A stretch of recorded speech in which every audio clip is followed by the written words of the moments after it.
Why do you have that touchdown pillow? Where'd you get that from? My mom got it. That's cute. Hello and welcome to a brand new episode of the Pick a Side podcast. My name is Joe Moran and I'm here with Jack Barteck, and Riv finally made his way to the show. This is now episode 73. In this episode, we will give our predictions for the All-Star festivities like the dunk contest, the three-point contest, and the skill challenge. Talk about the firing of Lloyd Pierce, the Miami Heat, Nikola Jokic, Lonzo Ball, and give our mid-season pretenders or contenders. For the football portion of this episode, we will talk about the 49ers, Kirk Cousins, who the Washington football team's next QB will be, and our offseason preview for the Minnesota Vikings and the Detroit Lions. Riv, you're finally back. It's been so long. It's been a while.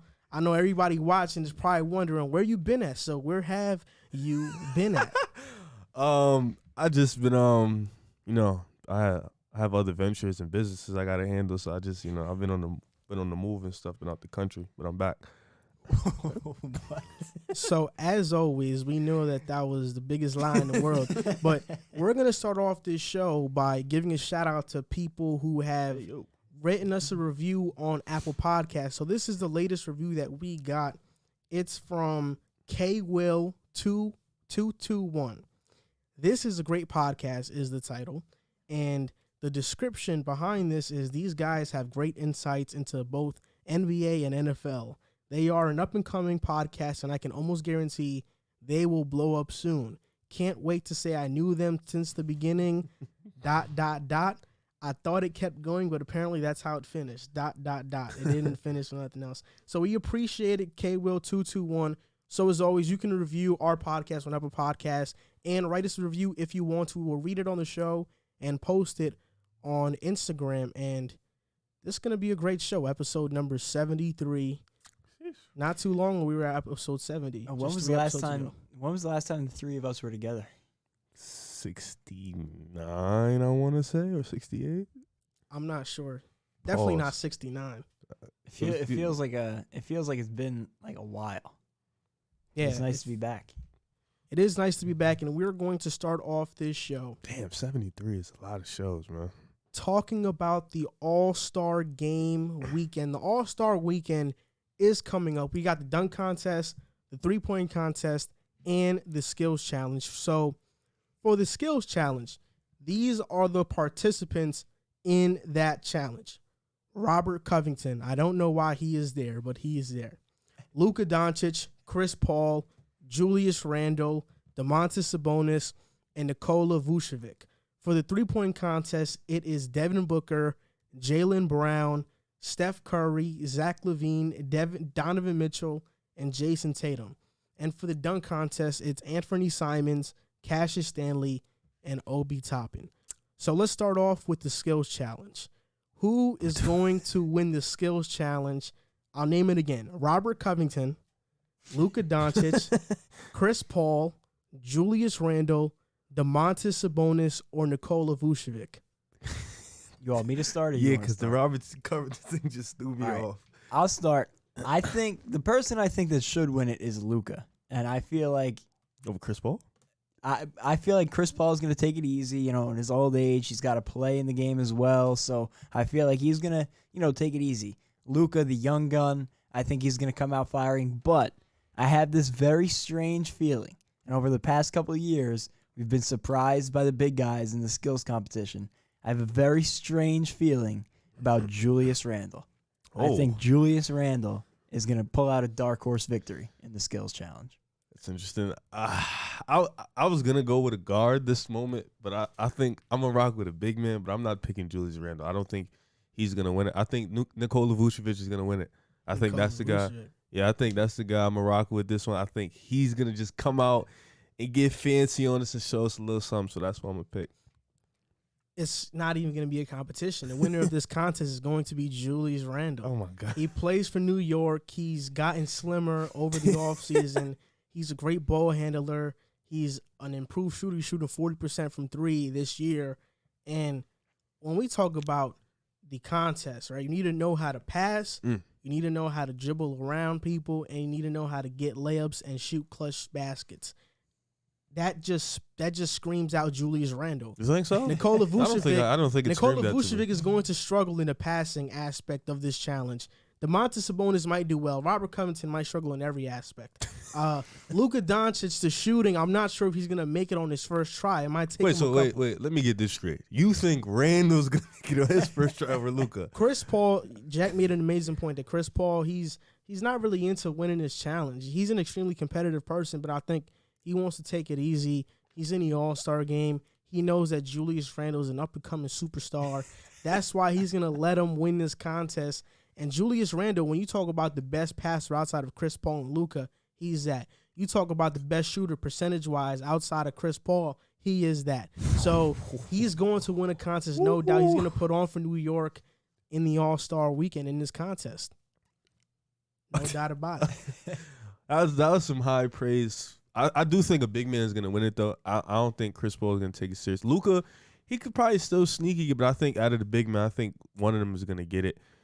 I don't know about the Julius Randle one, but, you're a Knicks nation, so you got to ride for your guy. But I'm going to ride with Nikola for this one. So in the three-point contest, it's Devin Booker, Jaylen Brown, Steph Curry, Zach LaVine, Donovan Mitchell, and Jason Tatum. First of all, Donovan Mitchell and Jaylen Brown are in it?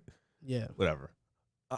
Obviously, my easy pick would be Steph Curry is going to win it, but I think for this one, I'm going to, like Joel, I'm going to ride with the hometown favorite. I'm going to go with Zach. I think Zach's going to come out and take this one back to Chicago with us.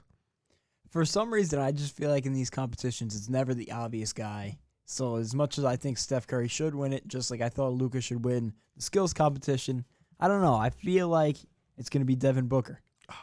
You think it's going to be Devin Devin Booker? I feel like he feels spurned because he wasn't voted into the All-Star game. He's got something to prove this weekend. This would be 2 in a row for him. So I think he's going to come out firing and really gunning for this three-point title. Okay, so first of all, it's not going to be Jaylen Brown. I think we all know it's not going to be Jaylen Brown. It's not going to be Donovan It's Mitchell. not going to be David. I don't know. There's a possibility. I don't think it's going to be Donovan. I think he makes Tatum it to the second round. And Tatum and Brown are out for me. Woo. So then we talk about Devin Booker, Steph Curry, Zach LaVine, and Donovan Mitchell. Zach LaVine is streaky. You don't know what you're going to get out of him sometimes. So because of that, I'm going to take Zach LaVine out of this race. What? So between Steph, Booker, and Mitchell. And Mitchell's not streaky? I'm taking Booker out because Booker has been streaky from 3 this past season. It's between Steph Curry and Donovan Mitchell in this contest, and Steph is going to win. I mean, it is the obvious pick because it is super obvious that Steph is – like, there's no shooter even close to him when we're talking about this contest. Like, nobody is even close. Maybe if they had Joe Harris, this would have been a different competition. Former three-point champion. Most of these guys are scorers that can shoot, but they aren't, like, snipers. They aren't dead-eye shooters. Because of that, I don't know. This contest might be a blowout, and Steph might just take it. This contest should have been Steph, Joe Harris, Duncan Robinson. I know they invited Joe Harris, and I'm pretty sure he declined. Dame declined, I think, too, right? Yeah, but there should have been, like, actually sharpshooters, like actual sharpshooters, not just all-stars that have a pretty good percentage from 3. I will say, though, you got to cut them some slack. They were kind of throwing this together last minute, so it's tough with the circumstances. Put on the show for the fans. I can't believe you just said Donovan's going to be in the top 2 and not Zach. That's ridiculous. Steph is going to win, though. Steph's going to win. He's not. I was between Devin Booker and Zach LaVine. I don't know why. I just feel like the names that you think should win almost never win. I mean, you talk about a streaky shooter. If a streaky shooter gets hot, it's raps. Hey, that's true. So if Zach get hot, it's going to be ball game. He got a chip on his shoulder, man. So the dunk contest persists of Anthony Simons, Cassius Stanley, and Obi Toppin. This is the worst dunk contest I've ever heard in my life. And it's pretty easy. Obi Toppin is going to take it. We're going to have 2 New York Knicks players win these contests. Julius Randle in the skills challenge and Obi Toppin in the dunk contest. He hasn't been having a great rookie season. So he needs something for the fans to remember him by. And it's going to be this dunk contest. He's going to take that trophy home. Like, he's been waiting for this moment. He's a high flyer. He played for the Dayton Flyers.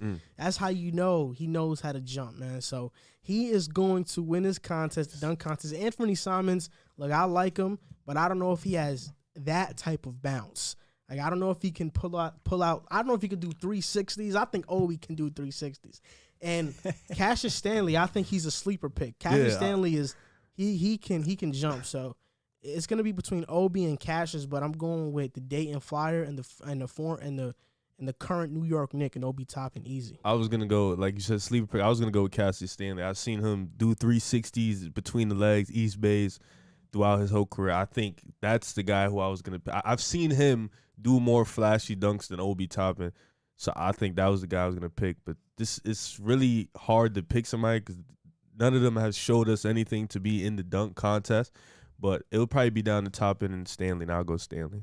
I'm also going Stanley. I just, like Riff said, I've seen him throw down some ridiculous dunks. I feel like he's been preparing for this moment for a while, and I think he's going to come out on top. So, now, this is the last one we're going to talk about because we don't know the All-Star teams. We don't know Team LeBron or Team Giannis yet. So, because of that, we aren't going to pick Team our KD. winner. Oh, Team KD. Because of that, we don't know who their team is going to be, but we do know the U.S. team and the world team.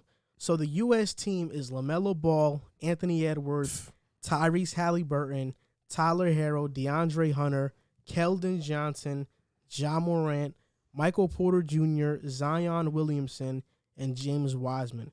For the world team, it's Precious Achiuwa, Nickeil Alexander-Walker, Denny Avdia, R.J. Barrett, Facundo Campazzo,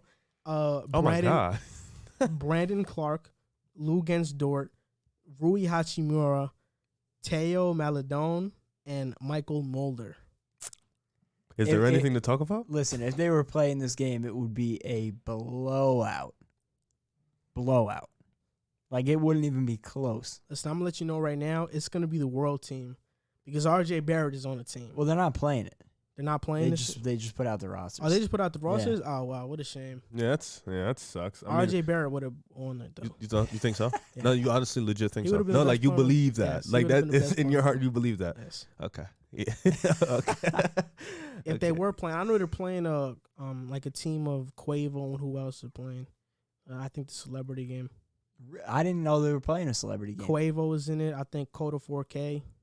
The celebrity game's fallen off a little bit the past few years.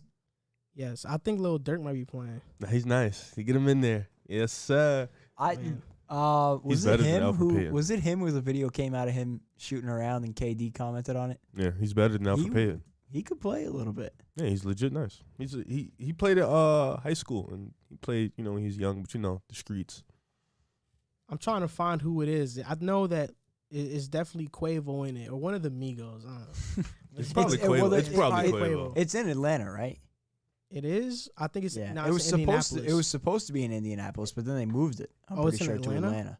So that Oh, would wow. make sense. But I know there's some celebrities in that game. But those are our predictions. Julius Randle, Obi Toppin will win for the Knicks in this. How good would that in be these for the events. Knicks to bring those two awards home and possibly a playoff berth? That'd be pretty dope. You saw the Knicks the other day after they beat the Pacers No, downtown? I know. I saw. Yeah, I saw the video. Mad lit. Yeah, I saw the video. Next topic we're going to talk about is the Lloyd Pierce.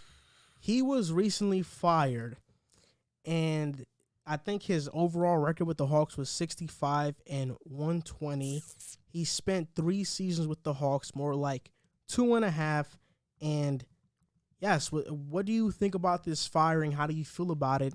And is this ultimately going to make the Atlanta Hawks a better team or worse team?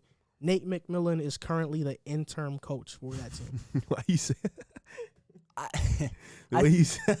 think it'll make them a better team in the regular season. Obviously, we saw Nate McMillan's track record in Indiana. He did a great job with those Pacers teams during the regular season. And, the trademark was always falling short in the playoffs, and that resulted in his firing.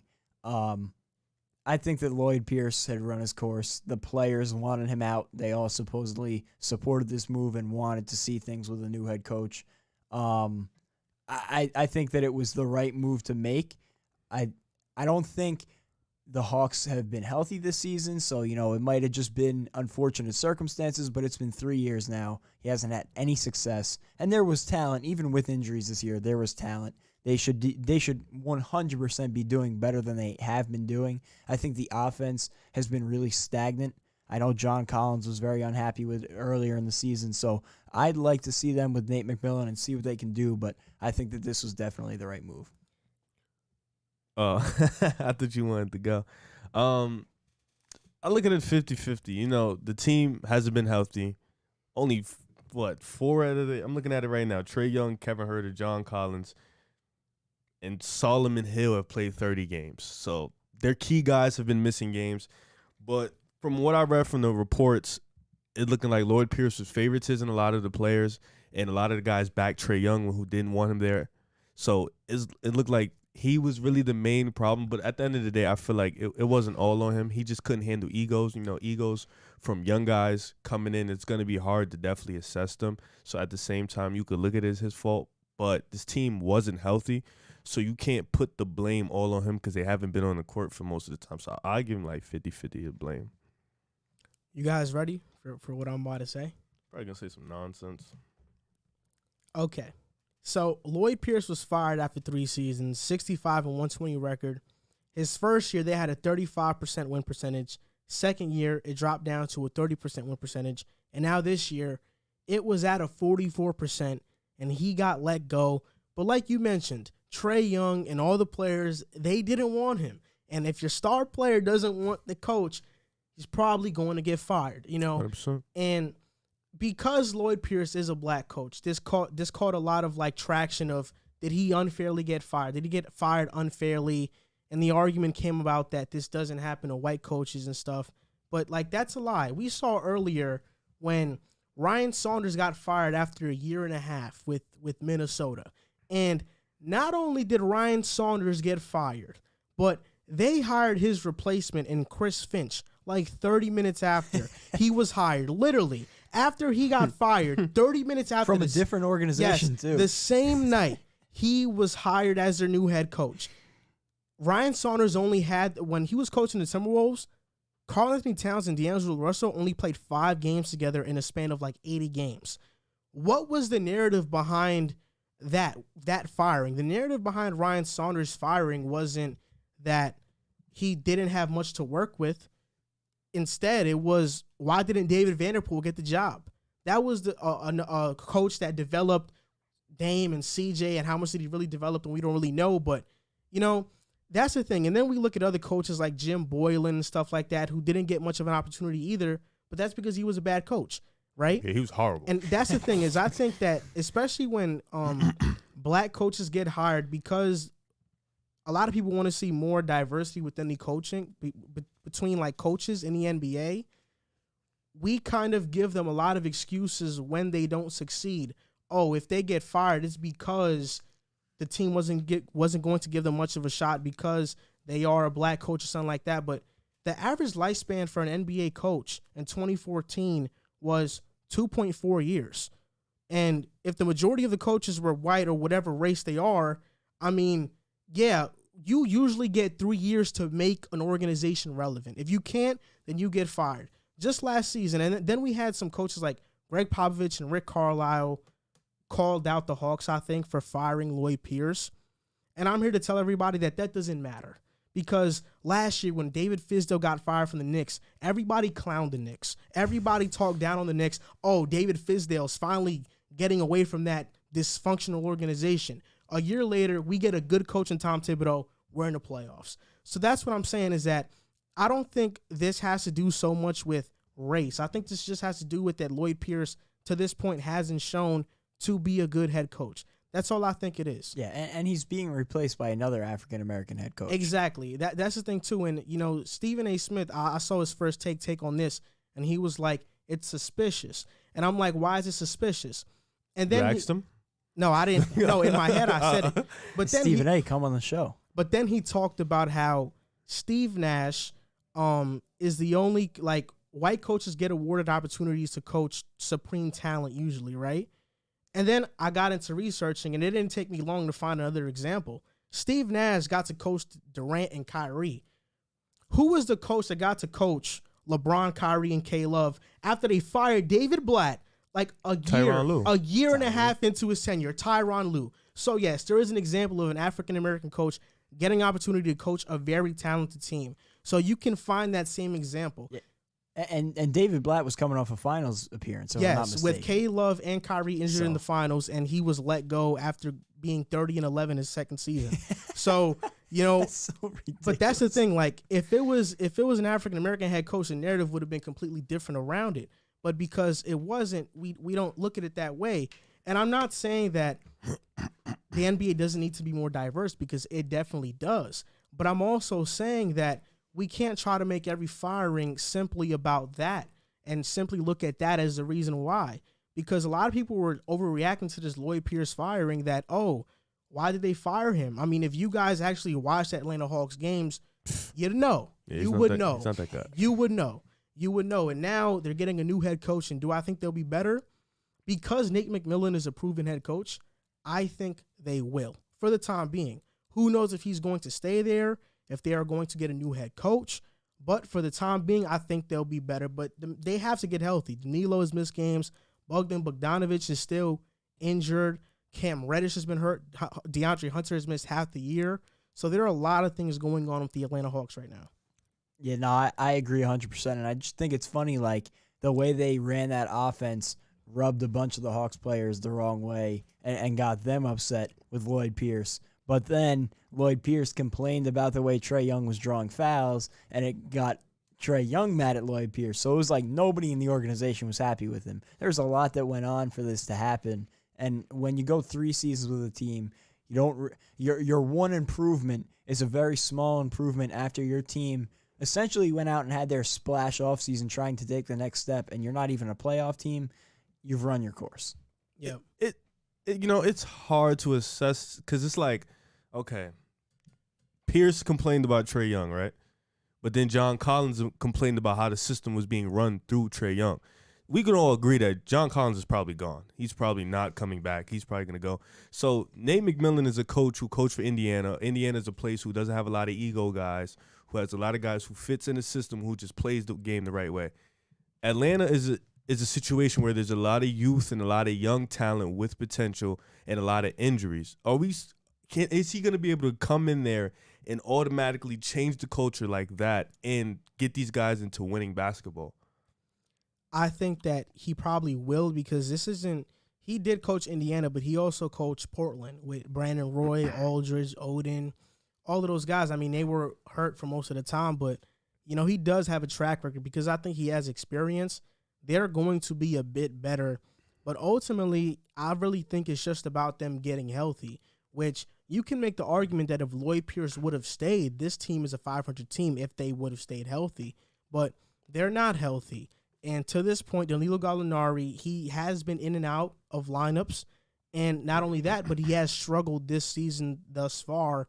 And that was their big splash off-season signing. And I said it before the season. Bogdan played 11 games. Yep. And I said it before the season. I didn't think the Atlanta Hawks were going to make the playoffs because the East has a bunch of teams that have kind of just locked their spot in the playoffs already.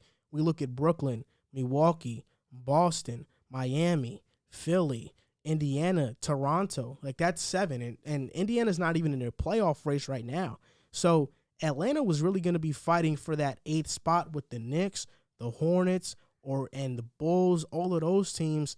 And did I think that they were more talented than those teams? I didn't, which is why I never thought Atlanta was going to make the playoffs. But Atlanta's in a tricky situation because they had that big splash free agency because they saw Trae Young was ascending into a star player.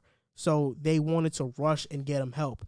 The Pelicans did the same thing with Anthony Davis when they went out and got Tyreek Evans, Eric Gordon, Drew Holiday. They wanted to win now, and it backfired on them. We're kind of seeing something similar happen to the Atlanta Hawks because not only did they sign players that I don't feel like were worthy of the money, Bogdanovich is a nice player, but for that money, I don't think he was worth it.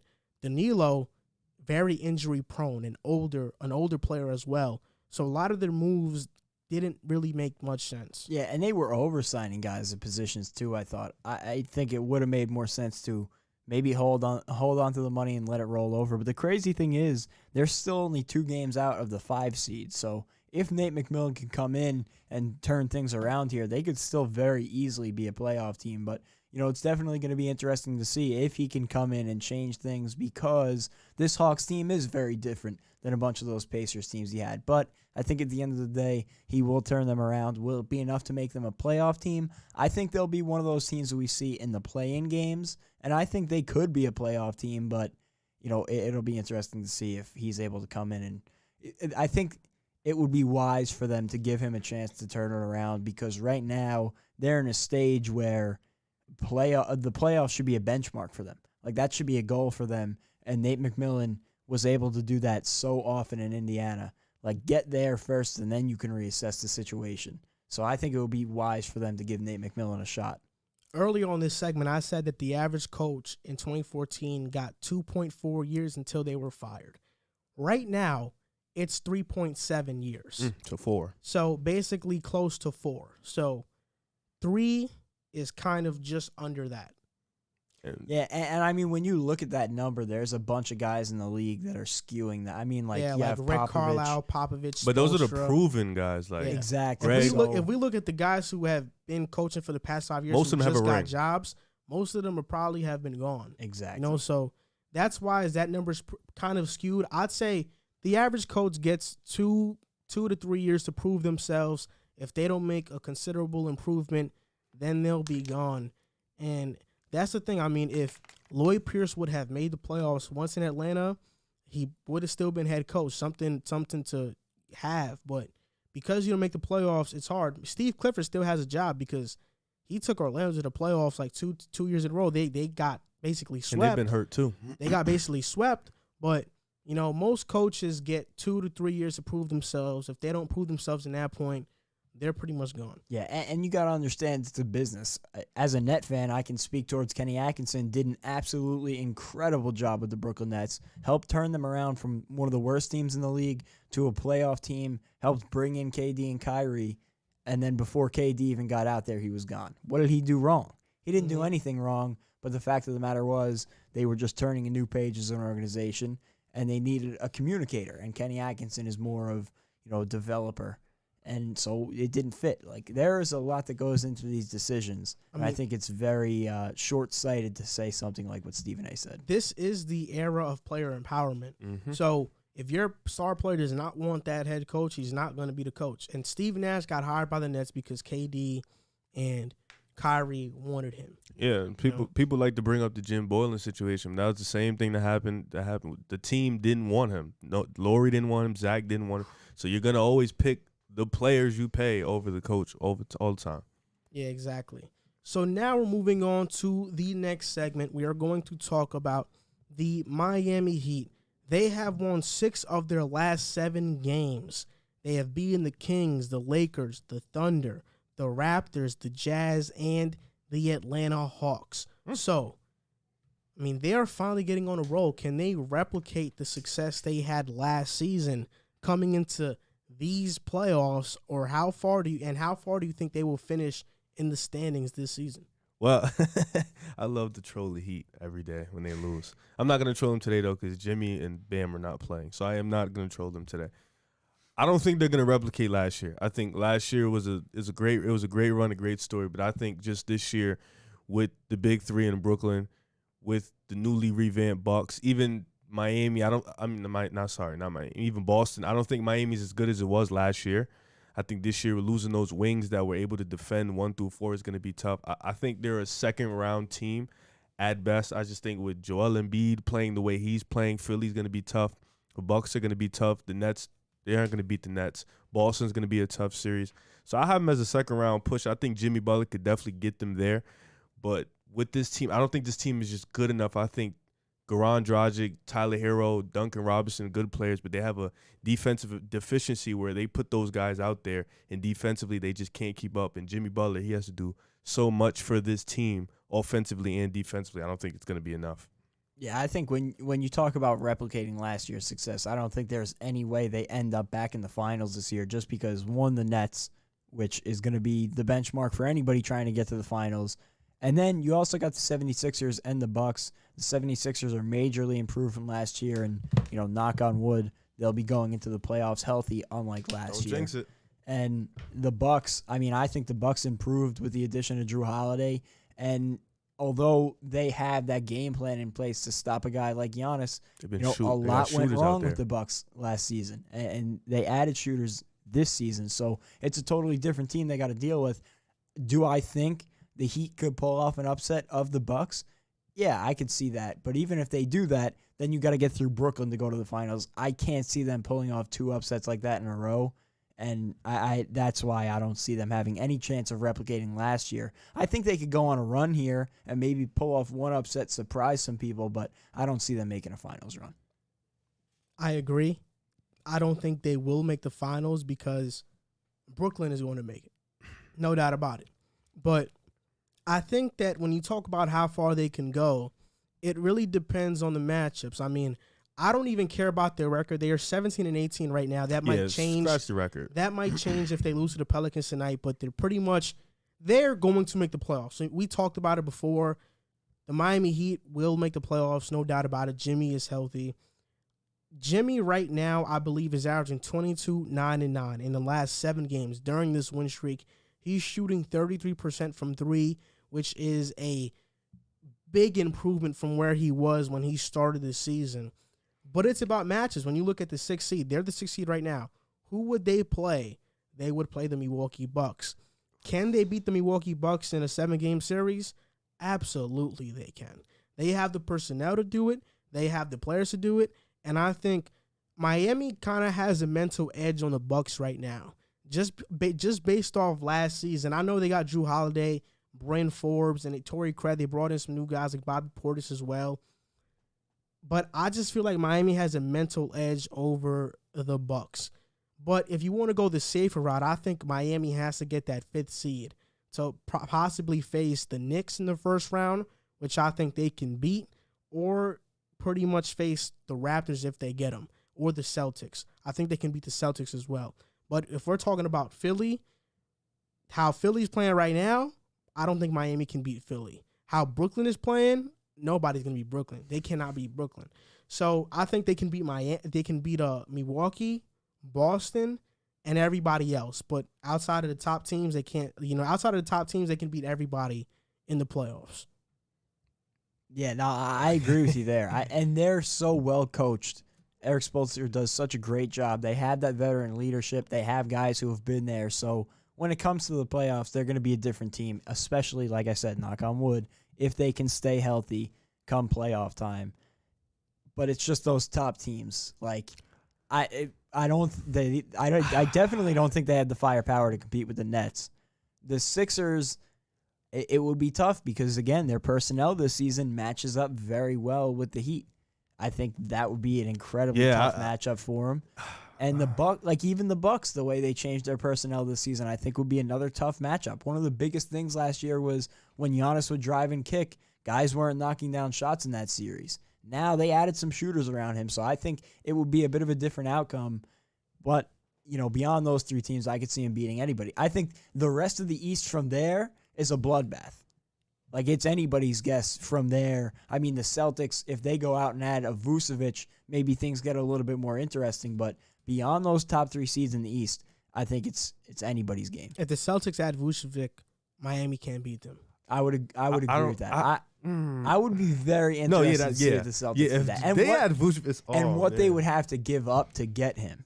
Because if I was them, I would not give up Marcus Smart. Kemba? I know if they could, I would do that before the Magic hung up the phone. That would be a double win. Miami, I can see I can see them beating Boston. I don't know if it's just Boston's been struggling, but like we said, scratch record, playoff time, 7-game series. With Jaylen Brown improving, Kemba's been playing good. It's going to be a tough series.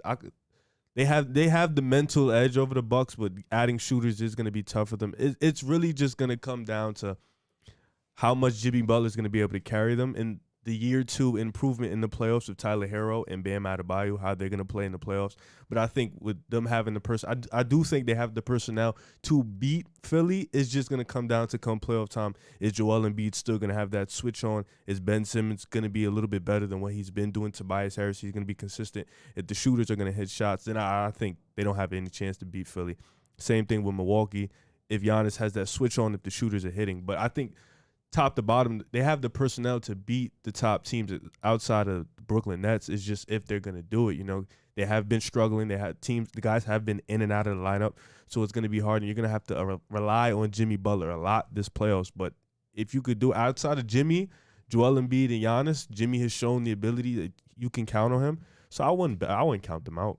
I mean, teams have figured out Miami's offense this season at least. I mean, this season they're 26 in points per game. What's carrying them to wins right now is their defense. They're 5th in opponents' points per game. They're 25th in offensive rating and 8th in defensive rating. So I don't know what it is. I mean, when I've seen Miami play this season, I don't think they're moving the ball nearly as well as they did last season. That unselfishness and that magic that they had last season is not translated to this season. And I think teams have been guarding Duncan Robinson a little bit better. And because of that, I mean, he was a huge part of their success. But when you talk about personnel, I mean, this is the same Miami team they had last season. Just switch out Derrick Jones Jr., Jay Crowder, who I think Jay Crowder was their biggest loss. But Avery Bradley has not played yet. When he plays, I think we can possibly see a better defensive team and a better offensive team because Avery Bradley can space the floor as well. Yeah, and we also got to remember they're going through that kind of 71-day off-season hangover that I think everybody really was expecting, but we didn't know how it was going to hit. And I feel like it's really affected the Heat injury-wise and also just play-wise, which you can kind of combine those two because having Jimmy Butler miss pretty much half the start of the season, the young guys had to take on more of a responsibility. They were slumping in increased roles, so it's been tough for them to find their footing. I think if they could get everybody back healthy, it would be, they would be a much tougher team, but we got to see them get everybody on the floor first. Yeah, and like you said, with Duncan Robinson, people have figured out because he hasn't really developed his game. He's kind of been the same player as last year, just a simple off-the-screen catch. He has to develop his game. And what Avery Bradley has been missing, but if you plug Avery Bradley in the lineup, you take out one of your best shooters. And if you keep your best shooters in, that's when teams in the fourth go hunting. They hunt for Tyler Hero. They hunt for Duncan Robinson because they're bad defenders. They're the easiest defenders to hunt for. So if you plug Avery Bradley in, you take out one of your best shooters. So it's going to be tough to assess them, but I do think getting that 5th seed is going to be key because they can beat the Knicks. It's not going to be an easy 4 or 5 game series, but they can beat the Knicks. I think they can beat Indiana. Any other teams, 8th seed, if Charlotte gets in, they'll beat Charlotte. So I think that 5th seed, getting there 5th, 4th is going to be key. But if they get 4th or 5th and Brooklyn ends up first, it's over in the second round. So it's going to be tough. It's going to be tough for them. I have them as a second round exit. The next topic we're going to talk about is Nikola Jokic. He has been having a fantastic season. He's averaging 27 points per game, 11 rebounds, 8.6 assists per game, 1.7 steals, and 0.7 blocks, shooting 57% from the field and 41% from 3. Do you feel that Jokic's season has been overlooked because the Nuggets are not winning as much this year? I wouldn't say overlooked because, he's top 3 in the MVP race. I would say he's not. I think he would be 1 if they were winning as much. I think we all can agree. We all had them as like a top 3 seed coming into the season. They were going to win a lot of games. I think the team losing has kind of haven't put the notice on him. He's damn near number 1 in every advanced stat. So he's dominating this season. Like you said, 27, 11, and 9. I think just with them not winning enough, he isn't going to get the credit. He isn't getting the same shell as Joel Embiid. Joel Embiid's kind of getting all the love right now because they're number 1 seed in the East. I think if Denver was winning more, he'd get the love. But that's really it. Other than that, he should still be getting the love because he is having a dominant season just like Joel Embiid, just like LeBron. Might be even better than both of them, in my opinion. Yeah, and I think it's being overlooked because this season alone, I think he's had just as big of an impact on winning as anybody in the NBA. I think it's him and Joel Embiid at the top this season with the impact they've had on their team's success. If you take Jokic off this team, they're not even a playoff team in the Western Conference. And it's for that reason, Jamal Murray started to pick it up a little bit, but outside of him, really this entire team has underperformed this season.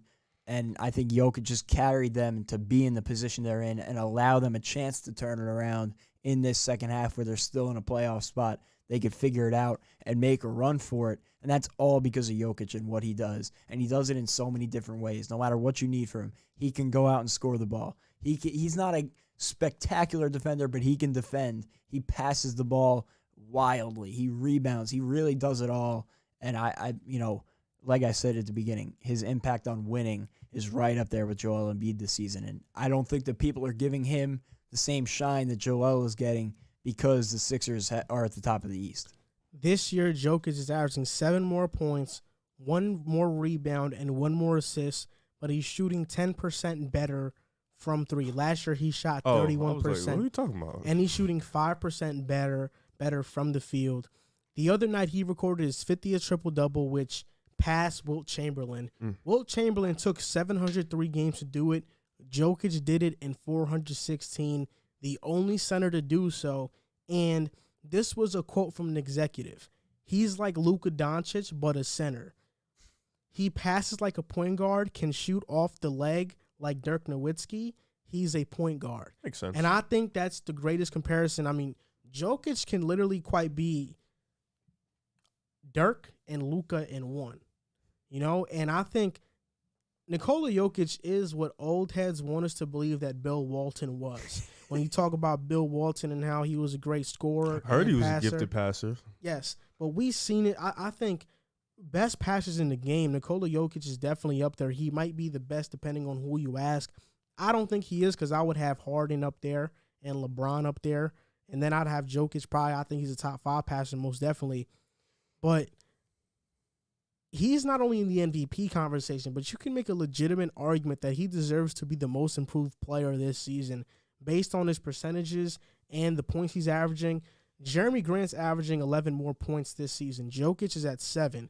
And when you take into account all the other stats that he's improved at, he has a legit case. But if Jokic was giving us these numbers with last year and the year before team success, he would have been MVP, no doubt about it. But because this team is a 7 seed, I believe the 6 or 7 seed. 7th. There might be the 7th seed. They are not getting Jokic is not getting as recognized as a Joel Embiid, and Jamal Murray has been playing good. I mean, he's averaging 21 points per game this season, which is a 3-point jump from last season. And overall, I think losing a lot of their depth has hurt them over the years. They lost Malik Beasley 2 seasons ago. You lose Jeremy Grant. They traded Malik Beasley. Yes, you lose Jeremy Grant. You lose, I think, who else did they lose? They lost Mason Plumlee as well. Like, they've lost a lot of players. They lost Torrey Craig. And they're counting on young guys to step up like R.J. Hampton, Campazzo, Zeke Naji, who's been playing and stepping in. Bol, I thought it was going to get a lot of minutes this year, but he hasn't yet. So, overall, I think this Nuggets team has been underperforming for what we thought they were going to be. But Jokic definitely still should be a top MVP candidate. And I don't think he'll win it because I see the farthest that they can get to, in my opinion, is the 5th seed in the West.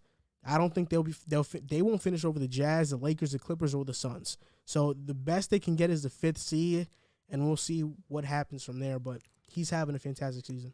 I think Embiid will probably, at the pace he's going, Embiid is probably going to get it. I don't know. It depends if they're finally going to put Embiid over LeBron. But I think at the pace Embiid is going right now, he's probably going to get it just because, like you said, I feel like Joker is having a better statistical season.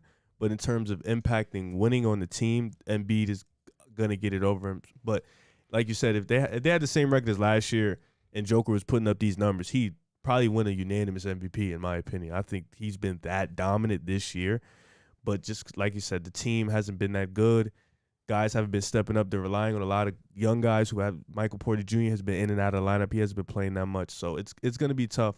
But I would have probably Embiid right now. The crazy thing is he's only 26 years old. So he's got a lot more room to grow.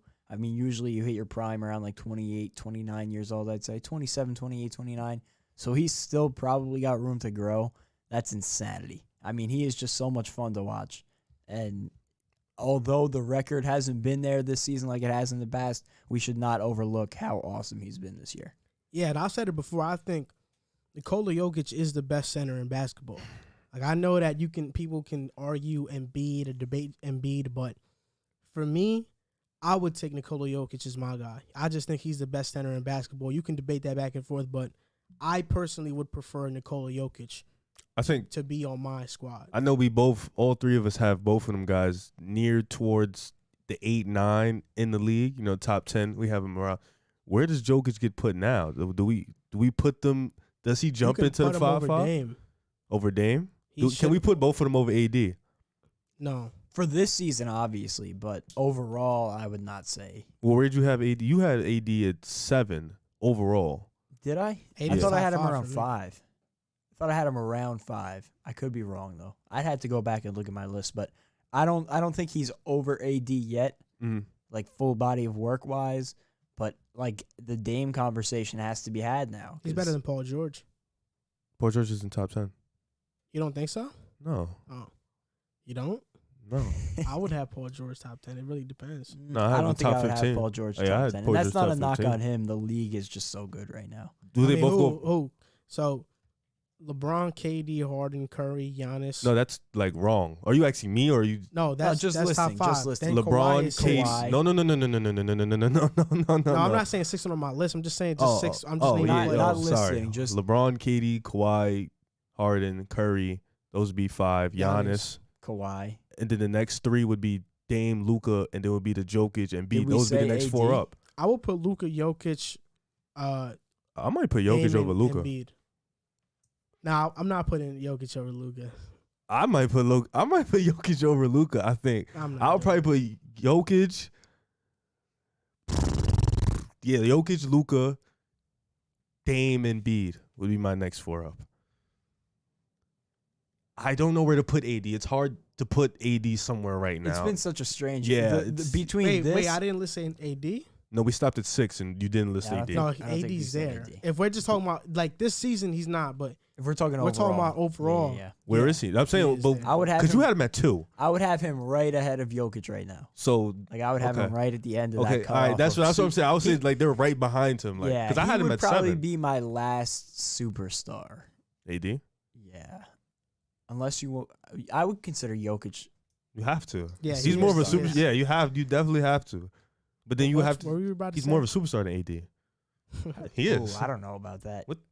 What he Well, is. AD won a championship last year. As a second regardless of fiddle, who- though. As a Regardless second of who fiddle, was though. with. As a second fiddle, though. I mean, all right, whatever. You could play tomato with that one. But No, AD's a superstar. I didn't say what. Whoa, I didn't say he wasn't though. I didn't say he wasn't. I didn't say he wasn't. I said AD is a superstar. I said Joker is the superstar too, though. But that means you got to say Dame is a superstar too. Yeah, Dame is close. We can't say he's close. No, This is I the think thing, he's a like- different tier of superstar. yeah. It's So so like a hard. tier 2. Yeah, It's he so is a hard superstar, though. to differentiate. The and thing say, about like, Dame he's is, not. I Is mean- Joel Embiid a superstar? I mean, like with But what then if he's done Dame's a this tier season, 2, Jokic has to be a tier 2. What has he done? No, he to is be a tier 2. yeah, I Yeah, would that's what I'm say saying. that. Joker has to be a tier 2. So I No, would what I'm say, saying, what I'm saying is this: that this is how you know they're tier 2 superstars. If they lose, nobody criticizes them. If LeBron, Kawhi, Harden, Curry, any of those guys lose, Giannis loses, they get massacred in the media. Okay. If Jokic loses, it's understandable. it's cool. If Okay, so Dame then wait. loses, it's cool. So AD's a tier 2. no, because I think he No, does get crucified. Yeah, If he loses, I think I mean, he's gotten. in the Pelicans. He got a pass, but with LeBron, definitely he's. But he's gonna get his fair share even of when hate he if was doesn't win. wanting out of New Orleans, Okay. you heard people saying like, "Oh well, it's not like he's done anything there." okay, that's fair. That's I get what I get. No, you but saying. I would I'm have just saying. him, I'm like, just saying off of what 1.5. I've seen. Though AD is there. AD True. is there. Like he's a top 5 player in the league. I think. Like I would put him over Giannis.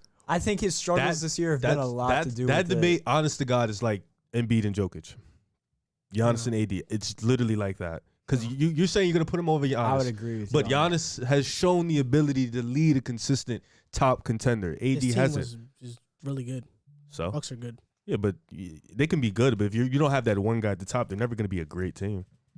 but they are a really good team. Like, Yeah. AD could have the same team and take him But you don't know that. to the ECF. I'm pretty sure. You don't know that. It's I'm off a pretty guess. No, I'm pretty sure. Educated guess, yes. Yeah, I don't know. Yes, I mean, I we've don't seen know. it with Giannis. 60-win teams, all that. And AD, they lost. yeah, I mean, AD lost too, but then when he got with LeBron, he won. So would Giannis win a championship with LeBron? You switch out AD. Yes. I What the think hell? so, That's a guess. 100%. That's what you just did. An That's a educated guess. guess. That's a guess. It's an educated guess, like you just No, said. but I'm just using your logic. I think if you switch out any top 7 player with AD, they're gonna win regardless. With LeBron, any top 7 player, Kawhi, he'd win. I think Giannis is much more easy to game plan for. Not when you have LeBron. Than AD. Yeah, I think even still when you have LeBron. I disagree. I think having LeBron would make it a much. No, like we forget that LeBron AD shot 40% from 3 in the playoffs. On a lot I think of the attempts. team would have been constructed a lot differently had they brought in Giannis instead of AD. Mm. I mean, you put Giannis at the 5 the same way AD's at the 5.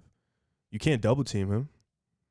I'm just saying. Probably, I'm not saying that's wrong, but I'm also saying that the same logic you try to use against me is the same thing I just said to you. No, you said educated guess. I said, all right, cool. I just gave you the same thing. Educated guess. AD could take that roster far, that same roster that Giannis has right now. I don't know. He could. I don't know. I don't know. I don't know, man. AD, that's another conversation for another day. I don't know. I mean, you plug out any guy, Kawhi, you could plug in. You honestly, you could. Let me not disrespect him. You plug out Luke Dame. I mean, you don't like Anthony Davis.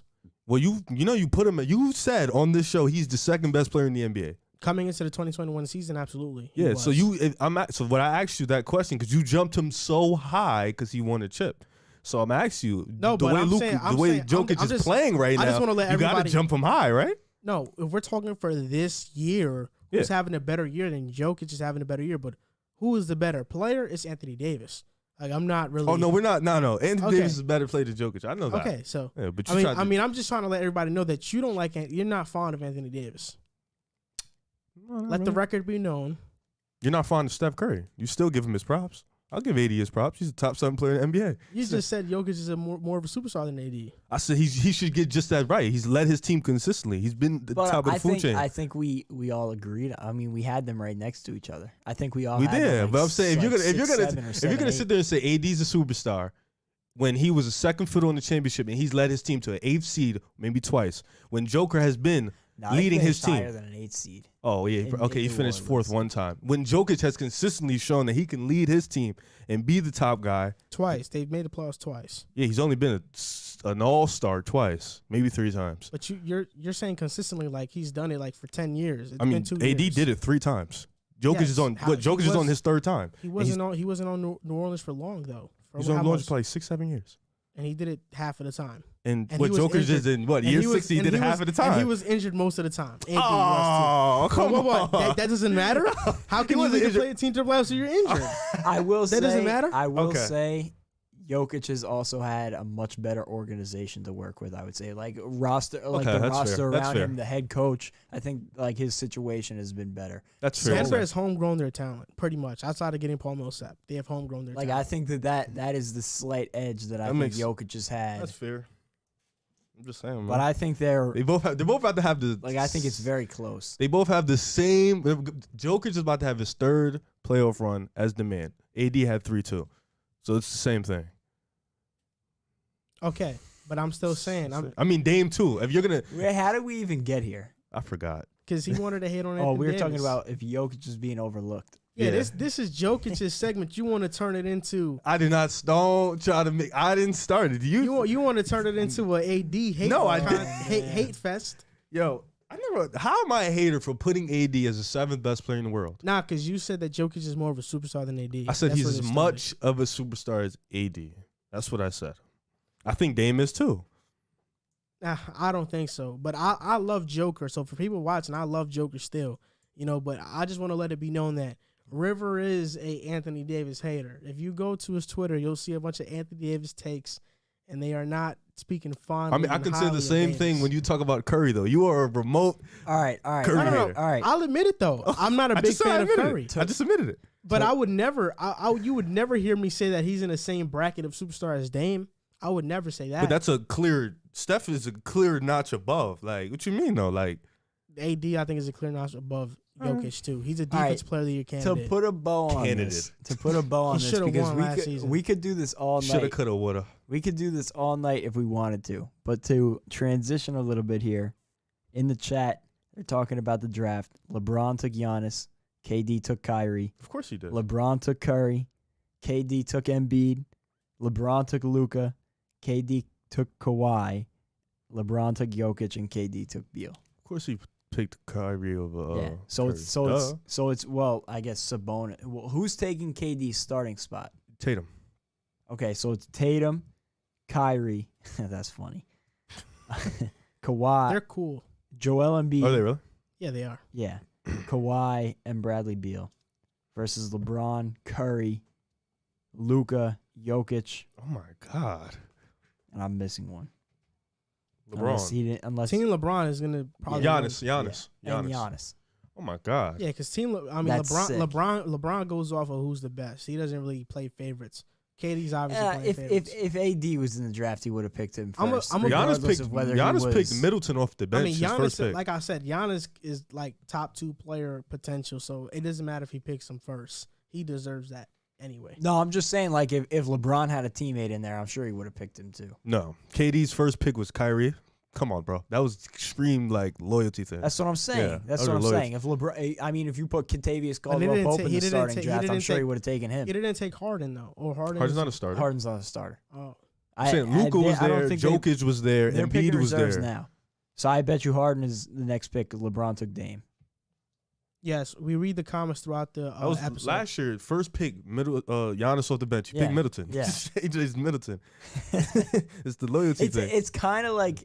It's kind of annoying because it messes with the teams, but the game was still awesome last year. No, I'll be honest though. I think why did KD get to draft his team if he's not even gonna play? It makes no sense. He was the They should have just made another leader, like Embiid. The next person in the votes was Steph though, so it would have been weird. I mean, he's in the West though, so you would have to get somebody to do it. I guess they just was like, we just gonna have KD pick. Yeah, because it makes no sense. Like, why is he pick? He's picking on a team that he's not even gonna play for. KD took Harden and Booker. LeBron took Simmons. His clutch boy. Yeah, the team LeBron's gonna win, no doubt. Yeah. Well, let's go on to the next segment. We are going to talk about Lonzo Ball, and Lonzo Ball has had a pretty good season thus far. He's averaging 15 points per game, 4 rebounds, 5 assists, shooting 43% from the field and 39% from 3, and averaging 1.3 steals per game. And in the last 10 games, averaging 16, 6, and 3. Has Lonzo finally found his footing in the NBA? And I'll start this, and I'll say I think Lonzo has. When you watch him play, it's clear that he's playing with assertiveness. He's more aggressive on the offensive end. It looks like he's getting after it every possession. He's not afraid to go and drive to the basket and create his own shot. Something that early in his career, we chastised him for doing a lot. But now I see him on back-to-back possessions, pulling up from 3, going to the basket. They're putting him in pick-and-roll situations. So, he's the main ball handler in those situations. He's not just being used as a spot-up shooter. And I think that's helping Lonzo tremendously. I think this is the year that we're starting to see considerable growth in his game, and his three-point percentage has been going up every single season. He's one of the better three-point shooters in the league right now, and I think he deserves a lot of credit for that. I mean, this is a player that we thought we were all getting when he came out of UCLA and was a second overall pick. He's finally becoming that, and in a contract year, he had to become that. There were talks about the Pelicans trading him early in the year. There are still some of those rumblings now. So because of that, I think it gave Lonzo a chip on his shoulder to kind of show out.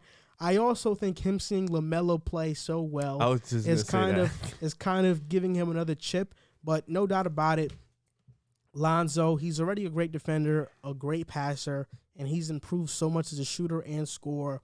He's going to get paid this offseason because he brings a lot to a team. KD just took Levine. I'm sick. I don't want to say I definitely say he's like, it's hard to assess that Pelicans team with the way they're constructed and how bad they are built. But Lonzo's definitely, you can see with his brother coming into the league and getting the shine he's getting, you could definitely see the little jealousy in the way he's trying to step his game up. I would say, though, that we do see this a lot throughout Lonzo's career. He goes into these stretches where he shows he can be that type of player. So it's hard to really fully give you an answer, but I would say if he keeps it going, I would say, yeah, he's got to go. I mean, you can see he's shown a little confidence in his game. He's starting to gel even more with Brandon Ingram and Zion Williamson. Zion now being more healthy than he was. You can definitely see their game starting to connect. But Lonzo does this every year. He goes through these stretches where he shows he can be that player, and then he fizzles out. I want to see the consistency with him. I think this Pelicans spot is the best spot for him in a contract year. But I don't know. I've seen this too much from Lonzo, so I have a I don't know answer right now. I just think it's crazy, the 3-point percentage. If nothing else in his game, not only is he shooting, 40% I think is a benchmark for elite 3-point shooters in the league. Yeah. He's at 39.6 on over seven attempts a game. He's at 7.7 attempts per game. So that is elite 3-point shooting from a guy who has pretty much been chastised his whole career for his shooting motion and his issues shooting the ball. So now having that come around, we already knew he was an elite perimeter defender. He's a great passer of the basketball. He is like the facilitator. Like that's the guy you want running your offense. And now the offensive, like scoring the basketball is starting to come around. Shooting the basketball is starting to come around. He's going to get paid a lot of money this offseason, and I think it will be a good investment for a team because he can, although he doesn't do it all at an elite level, he can do it all for your team. Like he can rebound, he can pass, he can defend. The shot is starting to come around. So I think he would be a great investment for a team this offseason. See, you talked about the stretch Alonzo goes on. I mean, you have a point, but he's averaging 15 for the year, basically. You know, he's shooting 39% for the season. So this is not just a stretch. And we're a good amount into the season. Yes, this has been basically half the year, and he has been doing this. He started out a little bit rough, but now he's getting it going. I think because LaMelo is showing out, because I think pressure has been lifted off Alonzo, he doesn't have to exceed his expectations. I think he's much more comfortable in the role of people thinking he sucks rather than people thinking he's going to be a megastar. I think he's much more comfortable with that. He likes not having the pressure on him, and because of that, it's allowing him to thrive more. Because there are some people that they don't like a lot of attention. They don't like pressure. You know, there are some people that they'd rather be under the radar, do their job, and go home and not have the media swirling around them. I think Lonzo is one of those guys. He doesn't want to have the media talking about him 24/7 if he can become this player or exceed this expectation. He kind of wants the media to have a narrative of him that he's not so good. And then when you see him play, you're like, wow, he actually is really good. There are some players like that in the league, and I think Lonzo fits that better. He's a low-key guy. You can tell he's introverted. He's more to himself. Where you see LaMelo, he's an extrovert. LaMelo wants the spotlight on him. LaMelo wants to be the superstar. He wants to have attention, and he thrives on it. You can see the energy that he feeds off that type of energy. He loves being the center of attention. I think Lonzo is much more to the side. He's just low-key with his stuff, and I think it's helping him out this season because, going into this year, the narrative around Lonzo was that he was a lost cause. And we thought he was such a lost cause that LaMelo was going to be bad as well. A lot of people kind of labeled LaMelo that as well. So because of that, I think Lonzo was striving because he doesn't have to live up to these expectations. Yeah, and you can even go back to his high school days where Chino Hills was essentially a national sensation. I remember watching those videos on YouTube in school of those three dominating. And even back then, he was not, with all the attention they got, he was never the face of it. Like he would have a crazy game and have nothing to say about it. He has that famous video of him crossing the kid over and helping him up. Like he was never the entertainer. Yeah. That was always LaMelo, and even then to a lesser extent, I think LiAngelo was more of an entertainer than he was. I think he's just a baller, and he likes to be to himself. He raps on the side, like he just plays the game because he loves it. He doesn't do it for the stardom. And I think the worst thing that could have happened to his career was two things actually. One, him being the first of his brothers to make it to the league because he was still attached to his father. His father thought he had the blueprint with the BBB shoes, the Los Angeles limelight, and that's the other thing. Getting drafted to Los Angeles, playing with LeBron, it was not a good situation for a guy who is laid back, doesn't want to be in the spotlight, because between his dad boosting him up, the shoes, being in Los Angeles with LeBron, expecting to be a championship contending team, it was a disastrous situation for him to be in. And, although he never lived up to those shoes, he never filled those shoes. Now, being in New Orleans, getting to really work through his game. And like you said, his brother now starting to take the spotlight. I feel like it's just a perfect concoction. And I think that this is only the beginning. I think you're going to see him get better from. He's 23 years old. Like, that's the thing we seem to forget. You know, you can kind of get fatigued to some of these guys after a couple of years, but we've seen guys turn their careers around early on. I mean, D'Angelo Russell's another guy who was in Los Angeles. It didn't work out, and people kind of just totally forgot about him. He went to Brooklyn, turned his career around. I think that this is only the start for Lonzo Ball. Yeah, I agree. So now we are going to go on to the next topic. And this is another under-the-radar player, even more under the radar than Lonzo Ball has been this season. We are going to talk about Myles Powell. So Myles Powell, he was the Big East Player of the Year or National Player of the Year last season, Jack. Big East. And he was also, I believe, voted the best shooting guard in the nation. Okay. So he was voted the best shooting guard in the nation, which is a Jerry West Award, I believe. It's called the Jerry West Award. Played for Seton Hall. And he went undrafted in the draft, which was a shock to a lot of people, but he did sign with the New York Knicks. The Knicks did not keep him around. Instead, they sent him to the G League. He played for the Westchester Knicks, and his G League stats are 18 points per game, 3 rebounds, 3 assists, shooting 44% from the field and 44% from 3. He's been playing so good there that the Milwaukee Bucks have decided to sign him to a 2-way contract.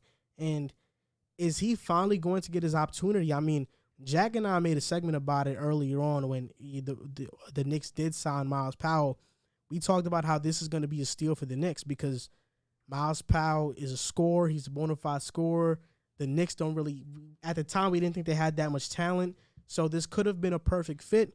But as we know now, I mean, the Knicks had way too many guards. They had Frank Ntilikina, Dennis Smith Jr., Alfred Payne, Emmanuel Quickley, Austin Rivers, Reggie Bullock, Alec Burks. So there weren't enough spots for Myles Powell to succeed with the Knicks. How do you think Myles Powell is going to get a shot with the Milwaukee Bucks? I think he should. You know, I think considering his game, I know with the Knicks, you guys, he came out of shape, the training camp. And he did? Yeah, like he came out of shape, and what it looked like to us is Emmanuel Quickley basically beat him out for that spot. You know, the guy from Kentucky. So I think Myles Powell, he went into the G League, got his game up. You see, he's now slimmer again. He's back to NBA fit. I think Milwaukee could use a guy like him, kind of a guy basically that can shoot as good as guys like Bryn Forbes, but he can create off the dribble. You know, get to the basket. He's kind of a 3-level scorer in a sense for his position, his size. I think Milwaukee could definitely use him. It's just going to be tough to get up those rankings with Drew Holiday there, Brandon Forbes there. You know, Chris Middleton's up there too. So it's going to be hard in a team like the Bucks who pride themselves on veteranship and leadership and guys who know the game, know the system. But I think over the course of time, he can definitely get in the league. He just has to play his spots correctly. Yeah, and I think that the Knicks, like in hindsight, were not the best landing spot for him because Tom Thibodeau predicates his system on defense. Myles Powell, unless there's some astronomical change, he's never going to be a good defender at this level. But there are so many guys in the league that play a huge role on teams that are terrible defenders. Forget good defenders. They're not even okay. They're not even average defenders. I mean, Duncan Robinson, I'm not saying he's Duncan Robinson. Duncan Robinson is a terrible defender 6'8". and is still was a starter last year on a championship contending team. So, like, I get the defense is a problem, but the guy can flat out score the ball. I mean, I get it. He was in the G League, but this G League right now is not any other G League. We're talking about a G League that's featuring guys who are going to be the top upcoming picks in this year's draft on the Ignite team. So the competition level is different this year from other years in that G League bubble, and he was putting up 18 on 44 and 44. Those are like really good numbers, elite shooting splits. And so the fact that he couldn't get a shot somewhere is crazy to me. Now he's getting a chance with the Bucks, and I hope they give him some minutes because I think he would be a good fit on a team with a guy like Giannis who, you know, what's the knock on him? He struggles shooting the ball. So put a shooter like Myles Powell there. You know he could hit that. He can knock down an open shot in the catch and shoot. So I think it's a good fit. I hope he gets a chance to actually show it on the floor because look at what he was just doing in the bubble. And like I said, that G League bubble, it's like the normal G League on steroids. So I hope he gets a shot, like to actually prove himself this time. The thing with the Bucks is that you look at the depth chart, You got Holiday starting at point guard. Nobody's taking his spot. Nobody. Then DJ Augustine is a backup point guard. Myles Powell is not going to take DJ Augustine's spot. Dante DaVinci, he's not taking DJ Augustine is a solidified guy.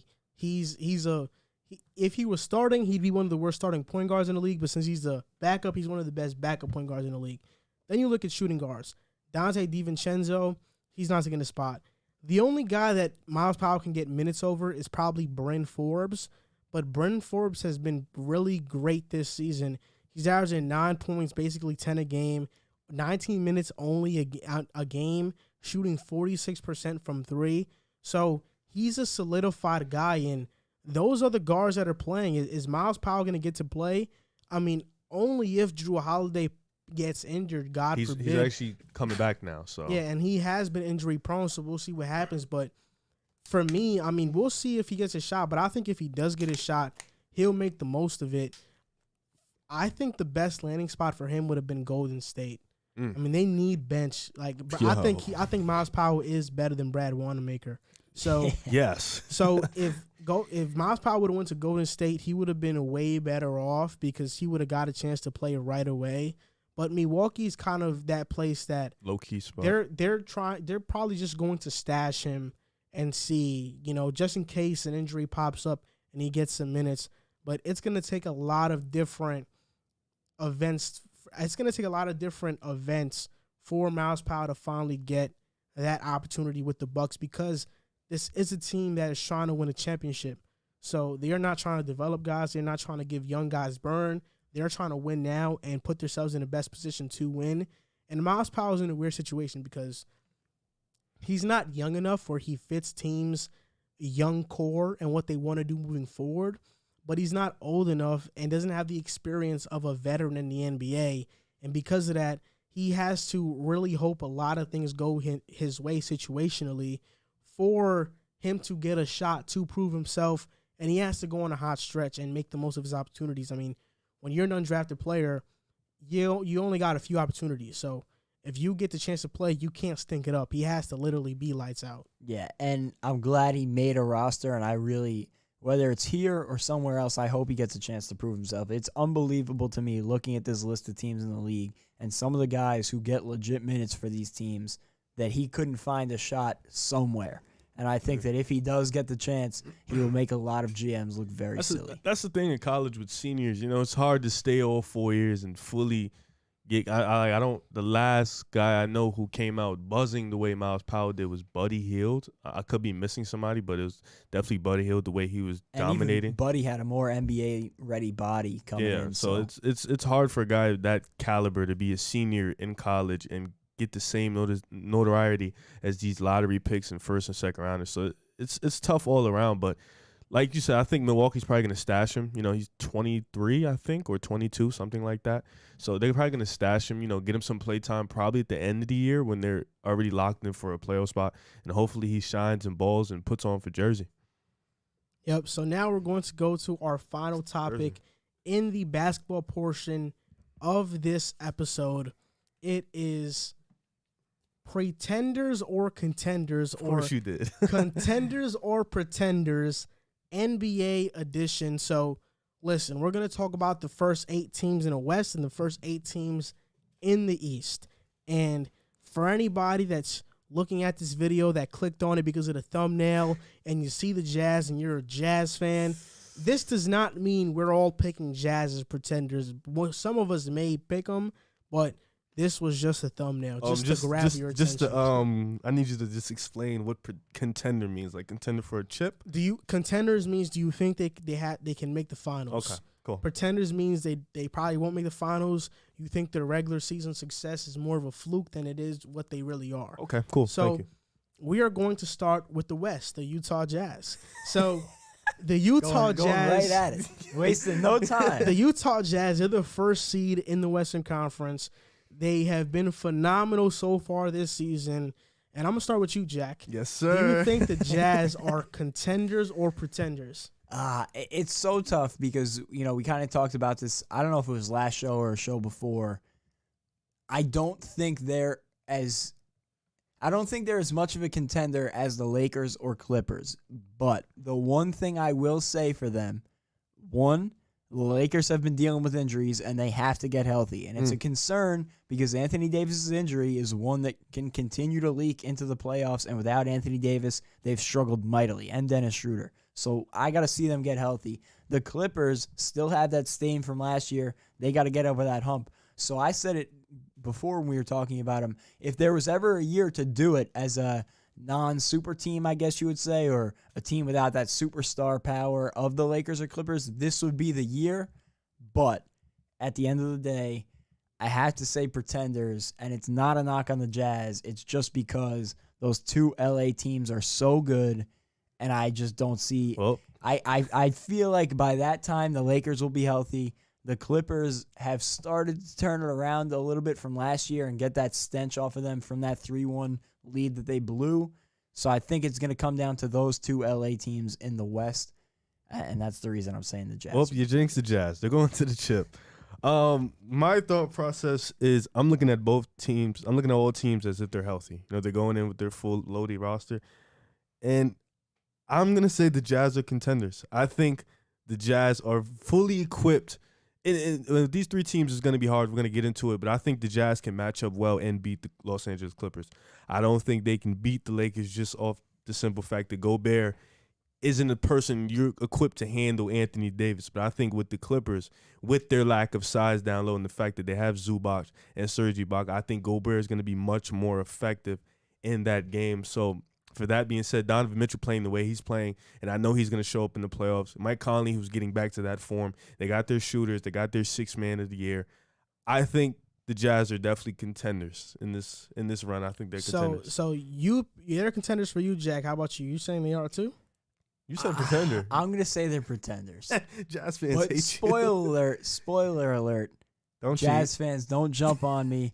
There are two contenders in the West for me. So it's not like I'm picking anybody else above you. There are two. There are only two teams above you, and you can guess who they are. Don't be scared now, Jack. I'm not scared. I'm telling it like it is. This is the thing. I'm gonna sway a little bit from what you said, Riv, where you talked about you're gonna talk about the teams fully healthy. I'm gonna talk about the teams as we're realistic as possible. The Lakers are dealing with a lot of injuries, right? And Anthony Davis, who knows what's happening with him because he has a really scary injury that they have to kind of manage because one wrong thing and he can possibly tear his Achilles like Durant did. They have to really manage his injury accordingly. So because of that, if the Jazz are going into the playoffs and they don't have to face a fully healthy Lakers team, they'll beat the Lakers. I think they can beat the Clippers in a 7-game series. It will be a dogfight, but I think that series can go either way because we have seen the Clippers. They're one of the worst teams in the clutch this season. And the Jazz have been losing recently. Like they lost to the Sixers, they lost to the Clippers, they lost to the Pelicans, but even in their losses, like against the Pelicans, they were still extremely efficient. The Pelicans had an anomaly game, so because of that, I'm going with the Jazz as contenders because I think they shoot the ball so well from three. They are very efficient and they defend really well. It's really going to come down to can they keep hitting their shots, and to this point in the season they have been. And if you can hit your threes like that on a consistent basis, I think that you're a contender just because analytically it shows that you're a contender. Wait, before you go, let me say, hold on, I just want to say this. You said they were in the locks to make the playoffs. You jinxed them, and now they're literally like the best team in the West. You do know that, right? Listen. Let's revisit this segment in like April. The reason I say that is because if in April or later April, early May, if the Lakers are still not healthy, we're having a different conversation. I'm trusting that the Lakers are being smart with this AD injury, taking it easy. If we get to May and they're still having some injury issues, I will start to be very concerned about that. And like you said, if we're talking a non-healthy Lakers team, I think it's a totally different story. But if we're talking everybody healthy, I don't see anybody in the West getting past those two teams. I think they're gonna monitor AD's situation. I think they're gonna do it pretty well. So that's why I'm not really too worried about it. I still think if they don't have AD, it's still gonna be a dogfight with just LeBron. Listen, both of you. Agreed. Jack, do you want to listen to your take that you said about the Jazz? But I was wrong about the Jazz. I've admitted. Nah, you have to play it. Do you want us to play it though? I mean, you could play it. I was wrong about that. Turn the Bluetooth up, because I don't think Jazz fans have listened to this yet. Oh, no, they About the listen Jazz than I do about teams looking on the outside in, but I would not feel confident about saying the Jazz are a playoff lock. Oh, but you don't think a team outside of OKC in the West are going to miss the playoffs? If I had to pick one if I had to pick one, it would probably Say it. What you think? It's the Jazz. I don't think it would be the Jazz. Who else is missing the playoffs from the West? I feel better about the. That was the take. They really are the best team in the league, though. Yeah. That's crazy. No, I thought they wrong. were going to be like middle of the pack. I didn't think they were. I think I was the only one that said they're like a lock, like a legit lock, and you just went all, yeah, they're not getting in. It's wraps for them. I was like, I never said they weren't getting in. I said I didn't think they were a they lock. proved you wrong. So No, on they to did. the next team. The Phoenix Suns. They're the second seed in the West right now. Contenders or pretenders? Pretenders. Oh, Pretenders. Do you think If they're the pretenders? Jazz are not contenders for me, the Suns are not contenders. I'm sorry. I like the Suns a lot. They're a lot of fun to watch. But when it comes down to it, they have to face off. The benchmark is the two Los Angeles teams. How are they going to defend against Paul George and Kawhi Leonard? How are they going to defend against LeBron and AD? I don't see it happening. They're pretenders to me. The Suns are kind of like the Toronto Raptors for me. I'm not really too high on them. I would probably call them pretenders just because of the strength. It has nothing to do with Chris Paul.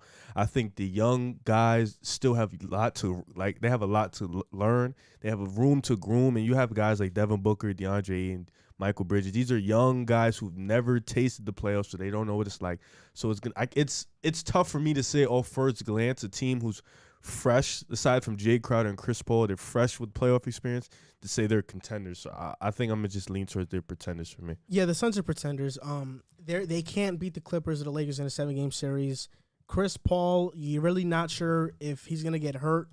Because as the season gets deeper into the season, as we get deeper into the season, Chris Paul does tend to have a history of getting a little bit hobbled. So because of that, I'm not extremely sold on the Suns, and I don't think they match up with the Lakers or the Clippers and even the Jazz as of right now.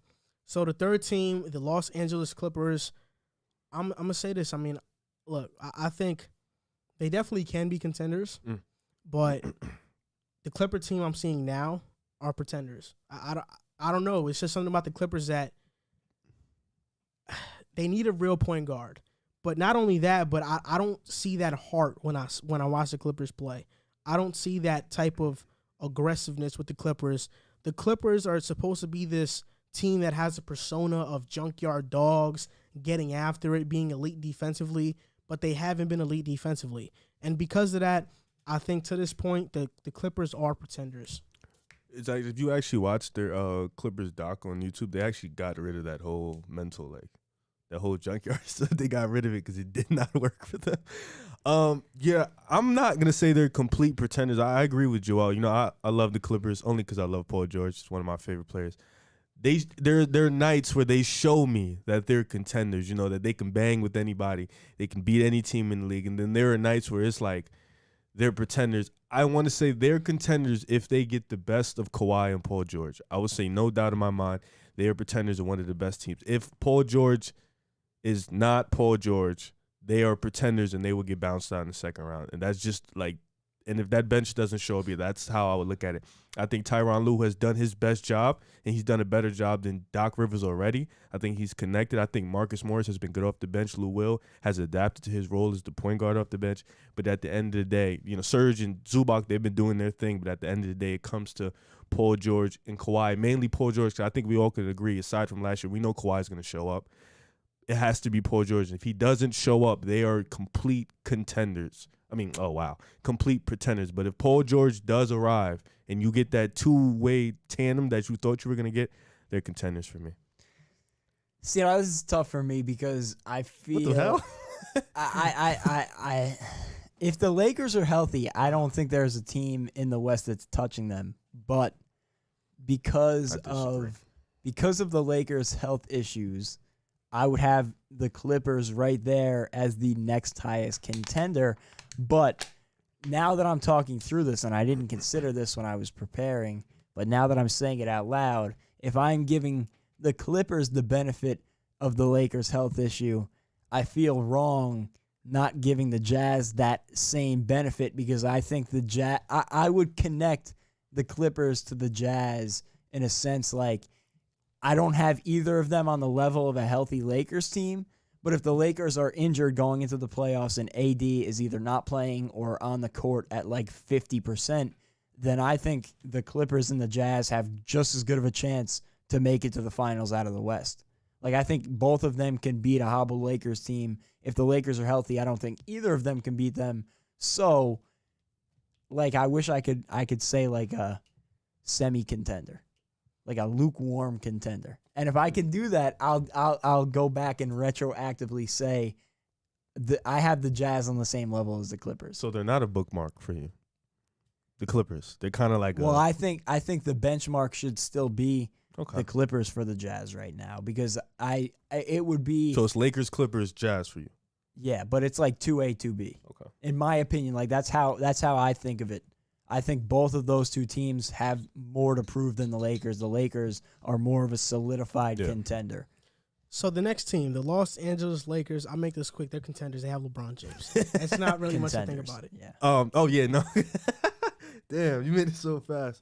Yeah, contender. I think they're contenders, 100%. Even if AD is injured, I still count on LeBron. They'll have a chance to make the finals. Like, I think if AD is hurt, I still think LeBron is going to give Utah the fight of their life, regardless. I'm not like on the Jack train where it's like I don't think anybody can beat a healthy Lakers team. I think the Clippers can beat a healthy Lakers team, but I would bet on LeBron 10 times out of 10. But I think the Clippers could do it. But yeah, I think they're still the number one team in the West when healthy. But I think if we're talking health, obviously the AD injury, but I think if they're all fully loaded and ready to go, realistically, I have the Lakers as number one. Are the Lakers without Anthony Davis contenders? Yes. They still have LeBron. Okay. I would bet on the other two teams, but I think like LeBron would make it a 6-7 game series. Okay. I agree. I just wanted to see what you guys thought about it. No, I just think this like the way I look at it when I'm talking about these three teams, because I think they're the three teams that are going to be in the mix. Going small ball is what it was last year. The Lakers did it so well. I think the Clippers can throw out a really good small ball lineup this year with Ibaka at the 5, the Lakers with AD at the 5. And for the Jazz, I think that will be a tough thing to match up with because Rudy is so impactful to them. You know what's crazy? I don't know if he could be out there against a small ball That's lineup. not even the Clip. That's why I think the Clippers, it really comes down to Paul George, Kawhi, right? Because that's not even their small ball lineup. Their small ball lineup is Kawhi, Morris, PG. They run those three, and then they run the Pat Bev, Lou Will, or they put Batum in. And I think it's going to be weird to see because when they played the Nets twice, Batum was being picked on late in the game when they ran those small ball lineups. Kyrie, Harden, and KD kind of just had fun with him. So against the Lakers with Kawhi at the 5, it's going to be interesting to see if AD's obviously healthy, how that's going to play out. I'd rather see Ibaka out there. I think he can move well enough to be a part of the small. I think that's what they got him for. He can shoot the 3-ball and still defend the interior, which would present that problem for it's a body to put on AD. Yeah. And he can hang with Rudy Gobert. So if the Jazz tried to keep Rudy out there and pick on the Clippers inside, I don't think they could do that against Serge. Yeah. Whereas, if it was a Morris or Batum or Kawhi at the 5, it would be much more difficult for the Clippers to guard the Jazz. But now they can keep Ibaka out there at the 5, have 4 guys around the perimeter that can shoot the basketball, run up and down the floor, and I think that would be tough having Rudy out there at the 5. Or if you put him on the bench, then you're taking the second most impactful player on your team off the court. So that to me is where it's tough. Okay, so these are the next batch of teams. We could just speed this up because we got to do Eastern Conference too. You guys are like going There's on more a teams tangent. in the West? Yes, so Wow. the Blazers, Portland Trail Blazers, are they contenders or pretenders? Do they have any shot to make the finals? Yes. You give them a shot to make the finals. If they're healthy, I'm going off this is going to be a hot take. I'm going off the strength. If they are healthy, I'm going to give them as much of a chance as I give Utah. Whoa. Yeah, if they have Wow. CJ if they have CJ back, they get Nurkic back, Cantor off the bench, Melo's playing the way he's playing, Dame's playing like a superstar. We know he's going to play like Robert Covington's starting to get it going. I do believe that this team can definitely. I'll put them in the same boat as Utah. I think they can be a contender in this league if it goes the right way. I think they can do. I think they can beat the Clippers. They're not a good defensive team. They're not contenders. They're pretenders because they are not a good defensive team. They rely on their offense, and Terry Stotts, to this point, has not shown the ability to find ways to get Dame freed up when he is double teamed and when they start to double team him. Because of that, they're pretenders. I don't think their offense matches up with the other top teams in the West, and defensively they can't match up either. So because of that, they're pretenders. Yeah, I'm also going pretenders. The defense, like you said, is not there, and personnel-wise, I don't think they match up great against any of the top three, regardless of the top, let alone the top two. So I would have them pretenders. So the other team, the Spurs. I'm guessing none of us think they're going to contend. Contenders, but it's been a nice, good season for them. You got to give them props for that. Pretenders, but give them props for what they are pretenders. Now, next team, the Denver Nuggets. Contenders. You think they're contenders? They're good season for Jokic, but they're pretenders. I'm going to call them pretenders, but I will say if I had to pick outside of the Lakers, Clippers, Jazz, the Nuggets would be the next team I would bump up to contender status. Not the Suns? Over Portland? I would probably put them over both the Suns and Portland. You guys are pretty high on Portland in summer, man. This is crazy. Yeah. No, I never said that Portland could compete for a championship. You called them a top 3 seed. I thought they were going to be a top regular season team, but I never thought they'd compete for a championship. I said they can make the WCF. That's right there. So now the Nuggets, I think the Nuggets have a chance if they're healthy. If Michael Porter starts to get going, we've seen Jamal Murray in the playoffs. This Nuggets team can make the Western Conference Finals depending on matchup. Like right now, they're projected to face the Suns in the first round. They can beat the Suns in the playoffs. Mm-hmm. So now if you beat the Suns in the playoffs, you're the 7th seed. Who do you go and face? Do you go face the Jazz now? I think they go face the Jazz, if I'm not mistaken. Now, that's going to be tricky because the last No. I think they face the winner of the 3 and 6 seed. So they'd face the Clippers or something. They face the Clippers. Oh, okay, yeah. Both teams they blew the 3-1 lead to Denver, Utah, and the Clippers. Yeah, so I think they could beat I think the Nuggets could beat anybody in the playoffs because Joker is so phenomenal and Jamal Murray plays like a superstar in the playoffs. But then the next team, the Mavericks / the Warriors, who knows who's going to get that 8th spot? Warriors. They're both pretenders. I think I would they're consider pretenders. Anybody who takes that 8th seed, I would call a pretender. So now going on to the Eastern Conference, the number 1 seed in the East, the Philadelphia 76ers. Are they contenders or pretenders? They're pretenders. They have been pretenders for the past couple of years. Because Ben Simmons can't shoot, it's going to hold them back. And Doc Rivers has been known to not be that great of a coach in the playoffs. He blew a 3-1 lead in Orlando with T-Mac, blew a 3-1 lead with the Lob City Clippers, with the recent Clippers. You could make an argument that he underachieved with the Big 3 Celtics. So as a whole, I think because of Doc Rivers, because of Ben Simmons not being able to shoot, the 76ers are pretenders. Embiid is having a phenomenal year, but they won't make the NBA championship. They won't make the finals. I think the Nets have spaced themselves out as, above the rest of the Eastern Conference. But if there was any team I was going to pick against the Nets, it would be the Sixers. I know they have the issues with Doc Rivers. They haven't proven themselves in the playoffs, but Embiid is playing at such a high level. He would create an issue for the Nets defensively. It would take a really great series out of Ben Simmons and the shooters around those two guys. I think they did a good job putting together a team this season with shooters. Tobias Harris has played much better, and they need to, stay at this level in the playoffs. Obviously, can they do that is a big question mark, but if I was going to bet against any team other than the Nets in the East, the Sixers would be my next pick. They kind of fall into my Clippers take the kind of the same way. If you get that monster Embiid, you get Ben Simmons, you get Tobias Harris, who's been playing good. He keeps his consistency going. Seth Curry and them shooters out there. They have the personnel to match up with the Nets. You could throw out a Ben Simmons and a Matisse Thybulle lineup. Guys who can guard the Big 3 in Brooklyn. They have the personnel. They have Joel Embiid who's playing like an MVP. So I'm gonna lean more towards contenders for them. Yeah. I'm gonna say the way they're playing right now, I will have them as contenders in the East. The next team, the Brooklyn Nets, they're contenders. They're gonna win the NBA championship. I've said it when they first got Harden. I said they were gonna, before they traded for Harden, when there was talks, I said if they get Harden, they're gonna win a championship. They got Harden. I said they're gonna win then, and right now I'm saying it again. I'm doubling down on it, tripling, quadrupling, 100th, doubling down on this take. The Brooklyn Nets will win the NBA championship this season, and Yeah, pretty much. They're contenders most definitely. They're going to sweep the floor with the East, and I think it doesn't matter who comes out the West. Brooklyn is winning it all. Contenders? Yeah, I think they've really separated themselves at least in the Eastern Conference.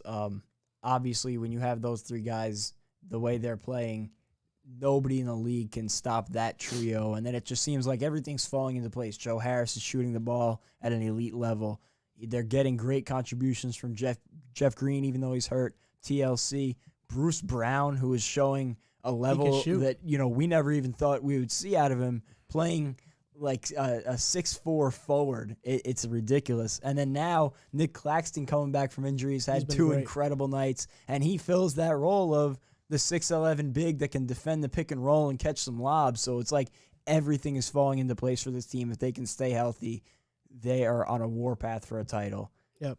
And how skeptical I was before the trade when the trade happened. But I told you, the day of James Harden's press conference, I trusted them to figure it out because the way he came in, his mentality, hearing him speak, I felt much better about it. And since then, it's been nothing but up from there.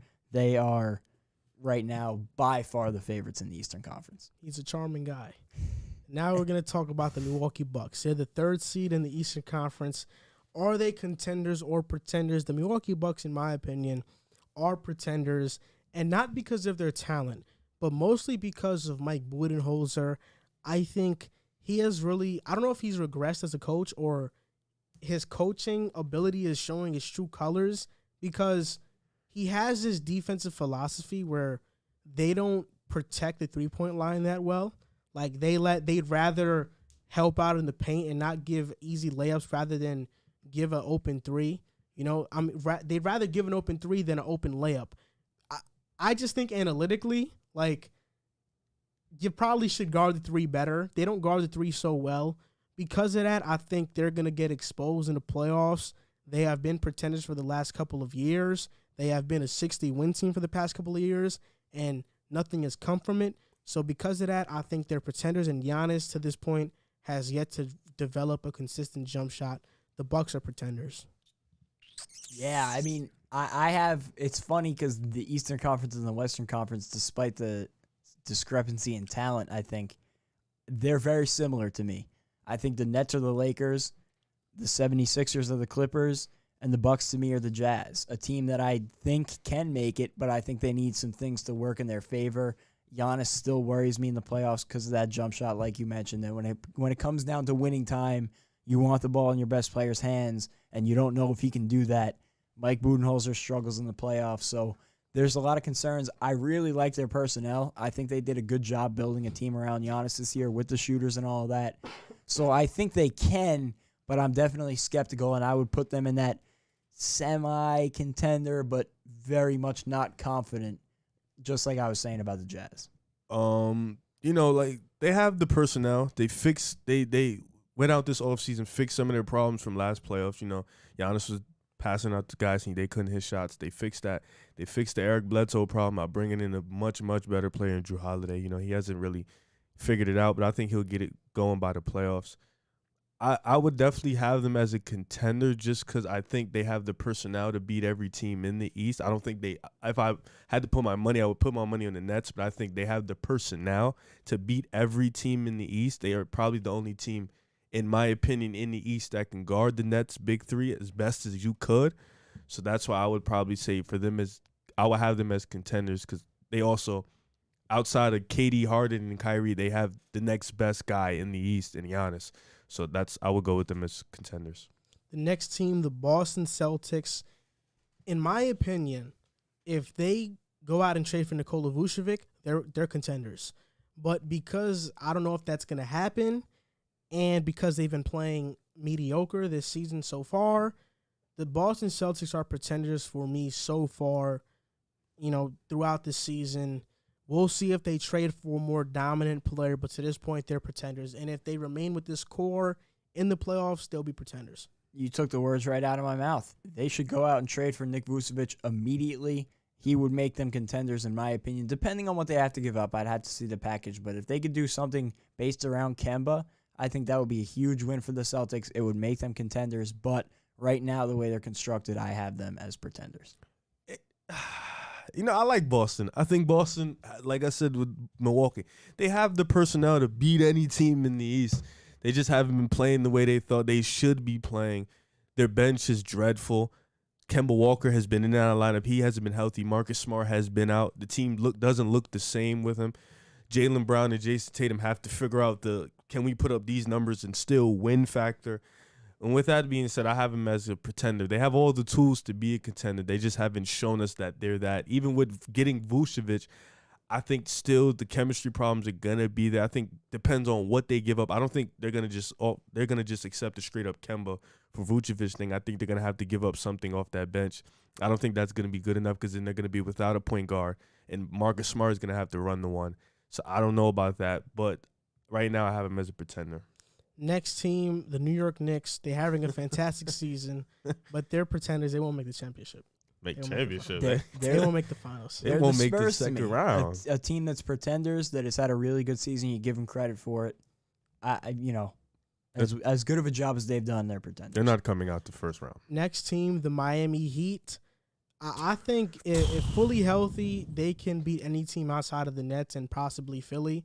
But for the most part, they're pretenders based off of how they've been playing this season. They're pretenders.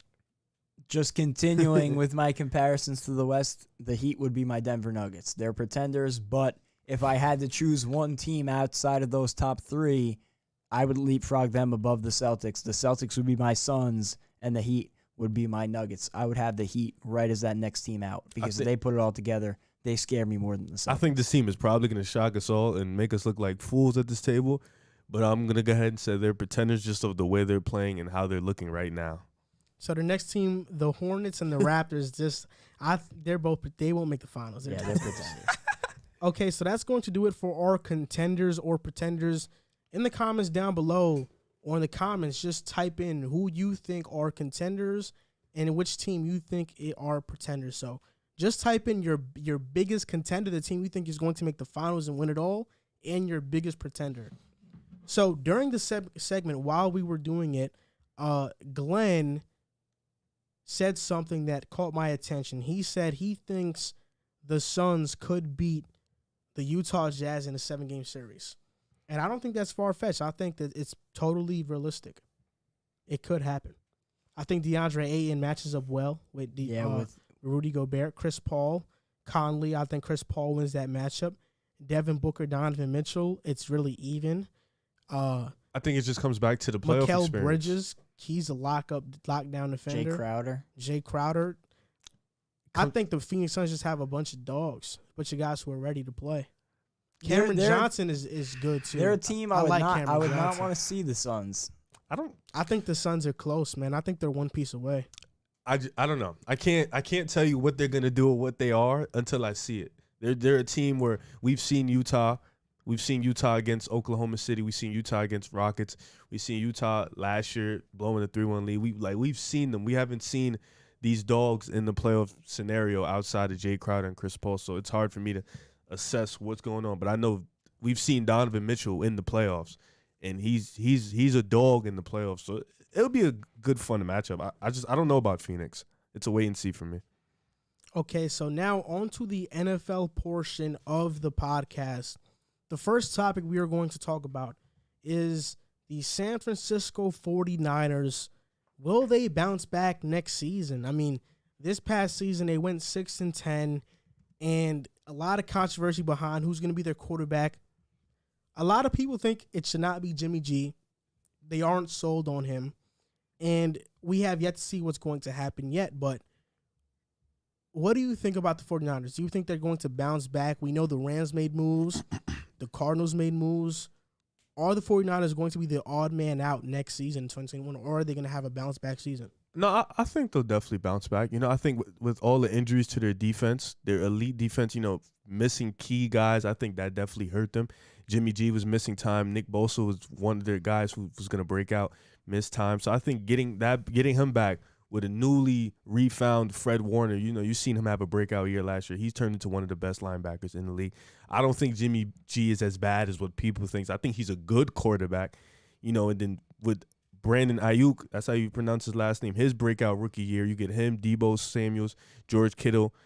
It's like they have a good O-line. They get Raheem Mostert, who is missing time too. You get a team, and they have an easy schedule with them being dead last, so their schedule is going to be easy. They're going to see the Eagles, so that's a W. They're going to see the Jets.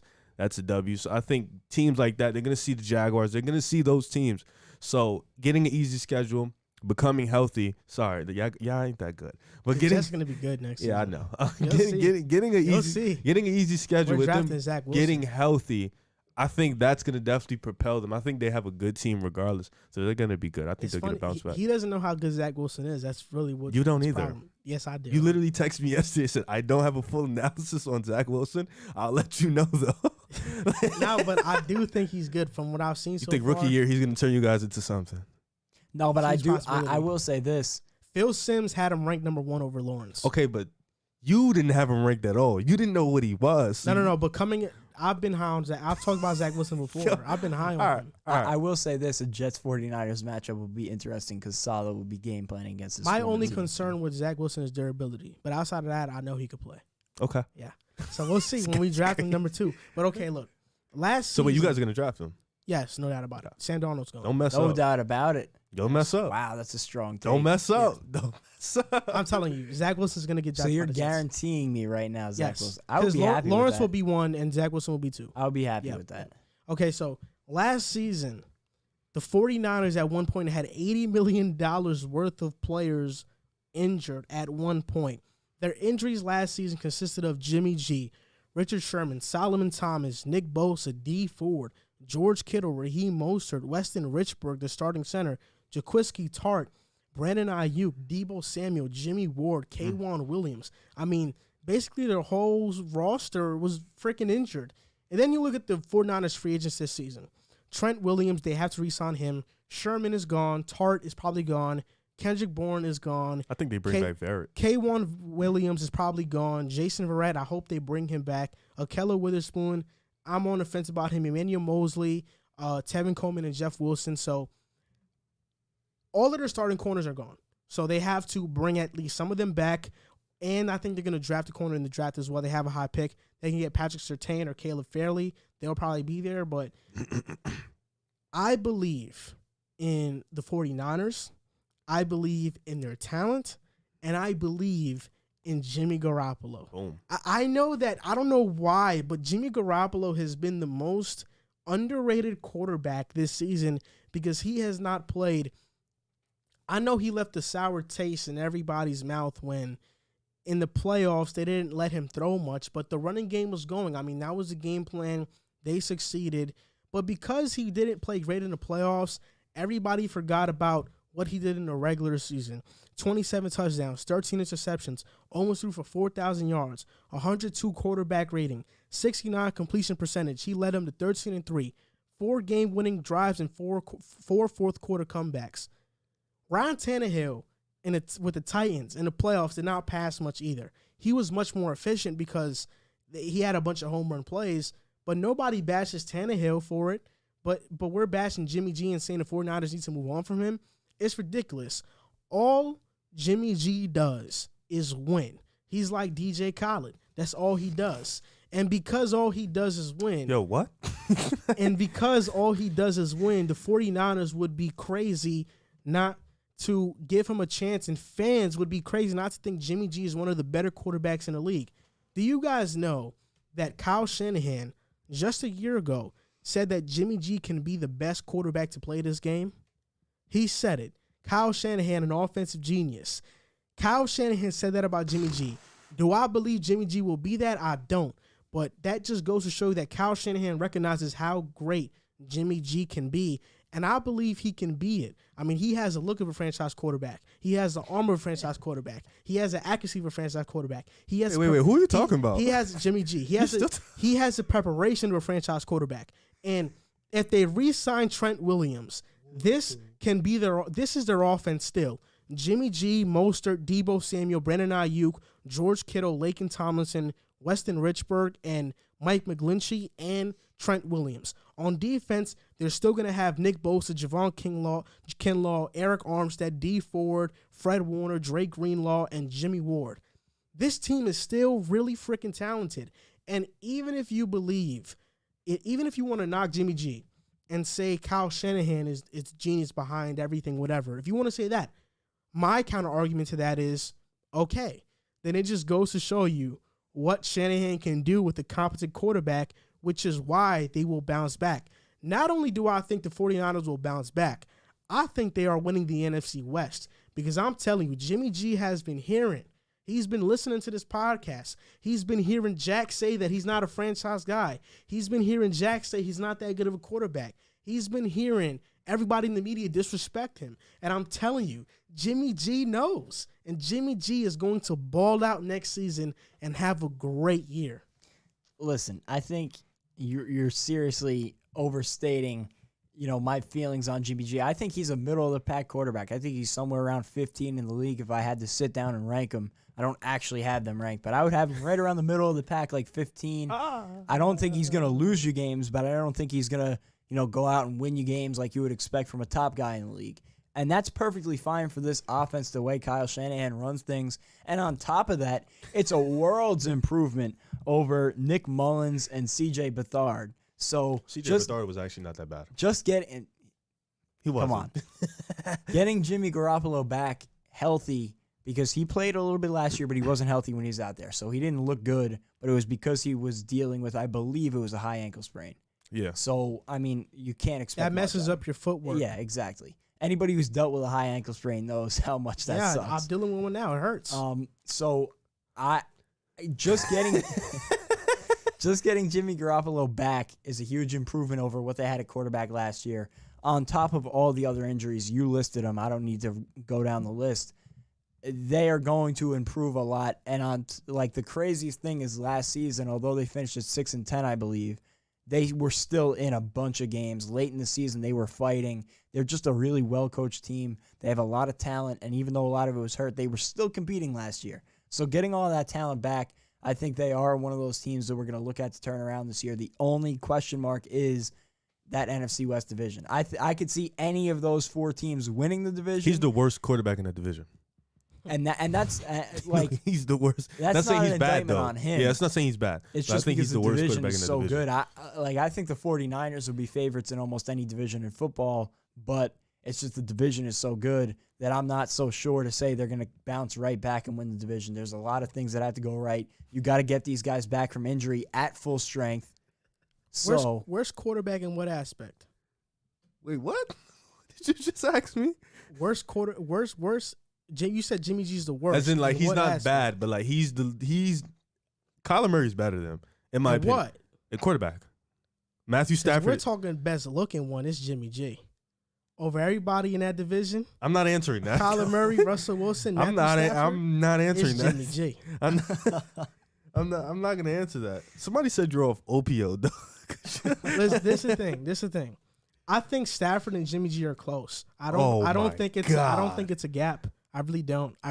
You have to stop. No, you really have to stop. No, I seriously don't. No, come on, bro. I seriously don't. You told me one time Matthew Stafford was a fringe top 10 quarterback in the league. You think Jimmy G is that? Yeah, yes, wow, I do. No, like I'm really high on Jimmy G. I'm just making sure you stay consistent with what you're saying. I'm really high on Jimmy G. And I'm gonna tell you right now, he's gonna have a breakout year next season. He's gonna prove a lot of people 28 wrong. Breakout year. Breakout year. He's gonna have a great year. He's gonna have a fantastic season. The only thing that concerns me about Jimmy G is if he can stay healthy. But when we're talking about skill, I know he can play. No, I think we all can agree he's a good quarterback. No, I seriously think that between him and Stafford has more talent by far. When we're talking about this, we're talking about decision making. Okay, we're on the same page. Matthew Stafford is not a very great decision maker. I thought you meant like they were on the same talent frame, but now I get what you're saying when you break it down. So yeah, this is what I think they'll have a bounce back year. I don't know what's your take on it, Jack. I think you think any team in the NFC West can do it. Yeah, I definitely think they're gonna have a bounce back year from the 6-10 they had 6-10 year they had last year, but it's just gonna be a bloodbath in that division. I think the division's gonna be lit.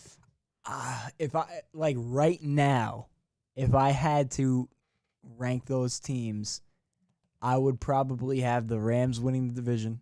I would have the 49ers at 2, the Seahawks at 3, and I'd have the Cardinals coming in 4th. I think the Cardinals are going to win the division. And that's assuming everybody stays healthy and all that. The 49ers got their guys back at, full form. They don't take time to get back to, whatever.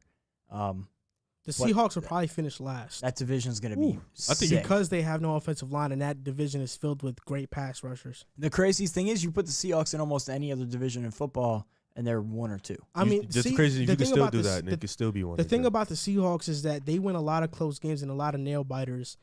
It's hard because they pull out those close games, but if one year those games don't go their way, they're easily like a 5-11 team. They're like a 50-50 mark. And I sent you guys a tweet today. I forget exactly who it was from, talking about supposedly what's going on behind the scenes in Seattle. Russell Wilson thinks he's a top 5 quarterback ever, which I think is top 10. I mean, he said he thinks he's a top 5 quarterback ever, and he doesn't think he's being treated as even a top 10 quarterback ever. If he thinks he's a top 5 quarterback ever, I love Russ, but he needs to take a long walk on a beach somewhere and reconsider some things because there's issues there. But the reason I bring that up, chemistry is big in the NFL, especially chemistry between a quarterback and his head coach and play caller. And if that chemistry is not there, if not everybody is, in lockstep, then there's going to be issues, and you can't afford to have that friction in a division where everybody is going to be firing on all cylinders. So I think that could definitely hold the Seahawks back this year. I don't think that's crazy for Wilson to say. Top 5 ever. Yep, I really don't. No, what's wrong with you? I really don't. Name me 5 that are better. Tom Brady, Aaron Rodgers, Brett Favre. Brett Favre's not better than Wilson. Nope, he's not. What are we talking though? Are we talking about like I'm stats, talking like everything put together? All right, so Tom Brady, Peyton Manning. Who did I say after? Aaron Rodgers. Aaron Rodgers. I think that's 3 definite. Drew Brees. Drew Brees is not better. Joe Montana. He's not better. Okay, yeah, I'm done. Peyton Manning. As a quarterback, Joe Montana, he has the rings. But you had Drew Brees. If we're talking about strictly as a QB, like skill, he says he's a top 5 QB Wilson, all time. No, yeah, I know. If we're talking about that, Wilson is better than Montana. He is better than Montana. Well, we're talking all the time, so everything is included. The only 3 I see that are better than Wilson that I'll put like skill for skill, Peyton, Rodgers, and Brady. I think he's better than Breeze. He is better than Breeze. He's better than Breeze. He is. I can't. Breeze in his prime. I ain't even gonna say no. Breeze in his prime was what, 2014, 2015 when they were missing playoffs. Even with bad defenses, Russ has led the Seahawks to the playoffs. I don't know. I listen. I think he. What about Dan Marino? He's better than Dan Marino too. He is. I think you're just saying things at this point. I mean, you could check Dan Marino's playoff stats, how he did in the playoffs. He was pretty bad in the playoffs. Dan Marino, he started his career really great, but you look at his stats, and he trended down towards his career. So you think Russell's the top 5 quarterback all the time? I definitely think it's not a crazy thing to say. Like Jack was saying, go take a walk on the beach. No, most people thought it was a crazy thing to say. Jack wasn't the only guy who found that crazy. I think it's not crazy to say that. I think it's pretty crazy to say. My bigger issue with what's happening is he wants more control there, but if I've been led to believe that the Seahawks gave him control of the offense this year, and it tanked in the second half of the season. So, I mean, you can understand why the Seahawks wouldn't want to give him control of things when in the second half of the season the offense took a major hit. I'm just saying that I think that Wilson is not I think Wilson is a debate. I mean, I only guys I have better than him is Mahomes, Brady, Peyton, and Rodgers. But when you talk about efficiency as well, I mean, Brett Favre was a turnover machine. I don't know why you try to act like Wilson was not better than Brett Favre. Brett Favre is literally a turnover machine. He's great and all, but Brett Favre's top 10, but he's not top 5. Wilson is better than Brett Favre. You said that as if Russell Wilson was top 5, though. It's a debate. I think you can make. I think it's more of a debate for Favre. You can make a debate. We could have that debate another day, but the main thing that I'm getting at is if his big thing is he wants control of the offense, like he had that this season, and he didn't prove himself to do that good of a job. They were awesome in the first half, but the second half they really slowed down. So if his big problem is that Pete Carroll's offense is predictable, then what does that say about his own offense? Pete Carroll's not the OC. That was Brian Schottenheimer. From what I've understood is he wants more control of the offense, and he got control of the offense this past season, and it did not end well. I think at the end of the season, the offense was nowhere near what it was at the beginning of the season. So Like, he had his opportunity and it didn't work out. So, why would they feel good putting the reins in his hands again if it just didn't work out this past season? You know what I'm saying? I think most of that stuff that they didn't work out with was Brian Schottenheimer, because he has a predictable offense. But I'm saying, if they, like, Russ is saying that he wants the reins, but from what I've read, they gave him the reins to the offense this past season. I don't know, like, if I have that wrong. I don't. I mean, where did you get that from? Just from what I've read online. I mean, like, I was looking at a bunch of different things. Where, though? That like, I'm asking you where? Online, like articles. Like, I don't know the exact source. I would have to go back and get it for you. I mean, I don't know. From what I've seen, I mean, from what Seahawks fans have been saying, and that's the reason why Brian Schottenheimer was let go, because he didn't do a great job. And even when he was with the Jets, his play calling was very predictable. So I think Russell Wilson just wants more control of the offense, which is fine. I mean, every great quarterback should have that. Peyton Manning had that. Tom Brady had that this season with the Buccaneers. So, why not? Why not? Well, because from what I've read, and maybe I have it wrong, he had control of the offense this season, and they tanked in the second half. And when the defense started to get really good, if the offense played at the level it did at the start of the year, with the way the defense played, if that's true, okay, I'll give it to you. But personally, I don't believe it. But if it's true, whatever. I'm just saying that when you talk about Montana has Super Bowl rings, no doubt about it. But when you look at their stats and just their game style, how they play, you could say Wilson is better, Like, you can say Wilson is better. You give Wilson Jerry Rice, Terrell Owens, and the guys that Joe Montana had with that elite defense, I think he could win as well. I mean, he won with the Legion of Boom in his rookie year, second year in the league. So he has proven he can win. Russell Wilson, he's one of the most efficient quarterbacks of all time. He throws a lot of touchdowns. He can run, and he doesn't turn the ball over much. He really doesn't at all. That's why to say Brett Favre is better than Wilson is freaking ridiculous. Because Brett Favre, all I said was Brett Favre. That's it. I love Brett Favre, but he's not better than Russell Wilson. That's just the first time. I love Drew Brees, but Russell Wilson is just as accurate as Drew Brees. Has a better arm than Drew Brees and can run. He can run, and Drew Brees can't run. He's a stationary quarterback, which is fine. He has great pocket presence, but Russell Wilson, I'll take him over Drew Brees. Like, I would. Brees won a Super Bowl with the Saints. Russell Wilson won with the Seahawks. But when you look at when Drew Brees had horrible defenses, they didn't make the playoffs. Russell Wilson has made the playoffs with horrible defenses. Like, you can make that argument. Like, I know, like, in terms of longevity, Brees has that. But in terms of, like, quarterbacks in their prime who's better, I don't think it's crazy to say Russ is top 5. I think he should feel that way because it's probably true. I mean, yeah, I get it. I mean, prime. I don't know. I think when you're talking about top 5 all the time, though, you put everything in. I mean, if you're talking prime for prime, you would take Russell Wilson. I mean, this is the thing, though. This is the thing where we get confused. If you're comparing yourself to, like, a player, right? Mm-hmm. And you're saying, am I better than this player? Let's just talk about basketball. You're saying I'm better than this basketball player. Are you going to say, oh, but man, he scored 1,000 points in high school. Oh, he did all this, he did all that. Or are you going to be like, nah, I could beat him. You know what I'm saying? That's fair. Like, have you ever played a guy who was a great high school player? That's fair. You didn't have the accolades, but you're better than him. Yeah, I get that's more of a personal thing, though. I know, but that's what I'm saying is I'm like, you don't have to necessarily have the accolades to be better than somebody. Especially when it comes to Super Bowls and stuff like that, because it's very much a team thing. Like, Brady, I put him there because not only has Brady had the team success, but nobody is touching him.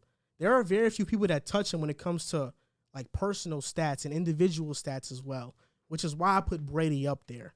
But Wilson, like, when you look at what he can do on the football field, I think that it's not crazy to say he is top 5. Now, I'll give him that respect. But you understand why when you say something like a top 5 quarterback ever, everything gets brought up. Like, everything. That's the first thought. I mean, that's what people are going to debate: Super Bowls, All Pros, whatever that is. But I mean, at the end of the day, when you just dive into it and you say, okay, what can this quarterback do better than Russ? What can Russ do better? Russ matches up with almost every quarterback to ever play this game. And I think right now, yes, he's probably a top 4 quarterback right now, but that's because 2 of the top 5 quarterbacks of all time are playing, Mahomes and Rodgers. And then Who are you putting over? Oh wait, so Mahomes is so then let me ask you: is Mahomes the top 5 quarterback ever? Yes, no doubt about it. Talent-wise, Yes, no doubt. Okay, so Mahomes, Peyton, we said Rodgers, Brady. So you would put Russ at 5. It wouldn't be crazy to say. You know, I'd put him over Marino. I'd put him over Favre. I'd put him over Montana. Like, if we're talking greatest, then we taking accolades into the conversation. But if we're then you have to say the best. That would be if I'm saying I'm a better quarterback than you. That's just me saying skill for skill. I'm better than you. But to say greatest, that's when everything But he said is jumping. best. He said best. Oh, I didn't hear Jay say that. That's part. the thing, you know. So I think I don't remember exactly what he can match up with almost any quarterback when it comes to that aspect. Yeah. You know, and I think Russell Wilson wants more control because he has been feeling like he has not gotten that respect. You know, he hasn't won MVP. When I thought he probably should have been closer in the race versus Lamar. He should have won it this past year. He has not won the MVP when he feels like he should have won it. You know, so he wants to have more control of the offense so he could probably make a case for himself. You know, I'll just say this. I don't think it's crazy for Russ to say. You know, I know it sounds crazy because not only do when we hear athletes say that, we don't like it because, one, we think it's arrogant. You know, it depends. It depends on who's saying it. Yeah. If Mahomes were to say it, we would love it. No, if Brady said it, we would throw parades for Mahomes if he said it. But if Lamar said it, if Russ said it, if anybody else but Mahomes or Brady said it, we would despise it. Even if it came from Rodgers, we would despise it. But that's why, because Wilson said it, it has gotten that attention. It has been despised. But I will say this.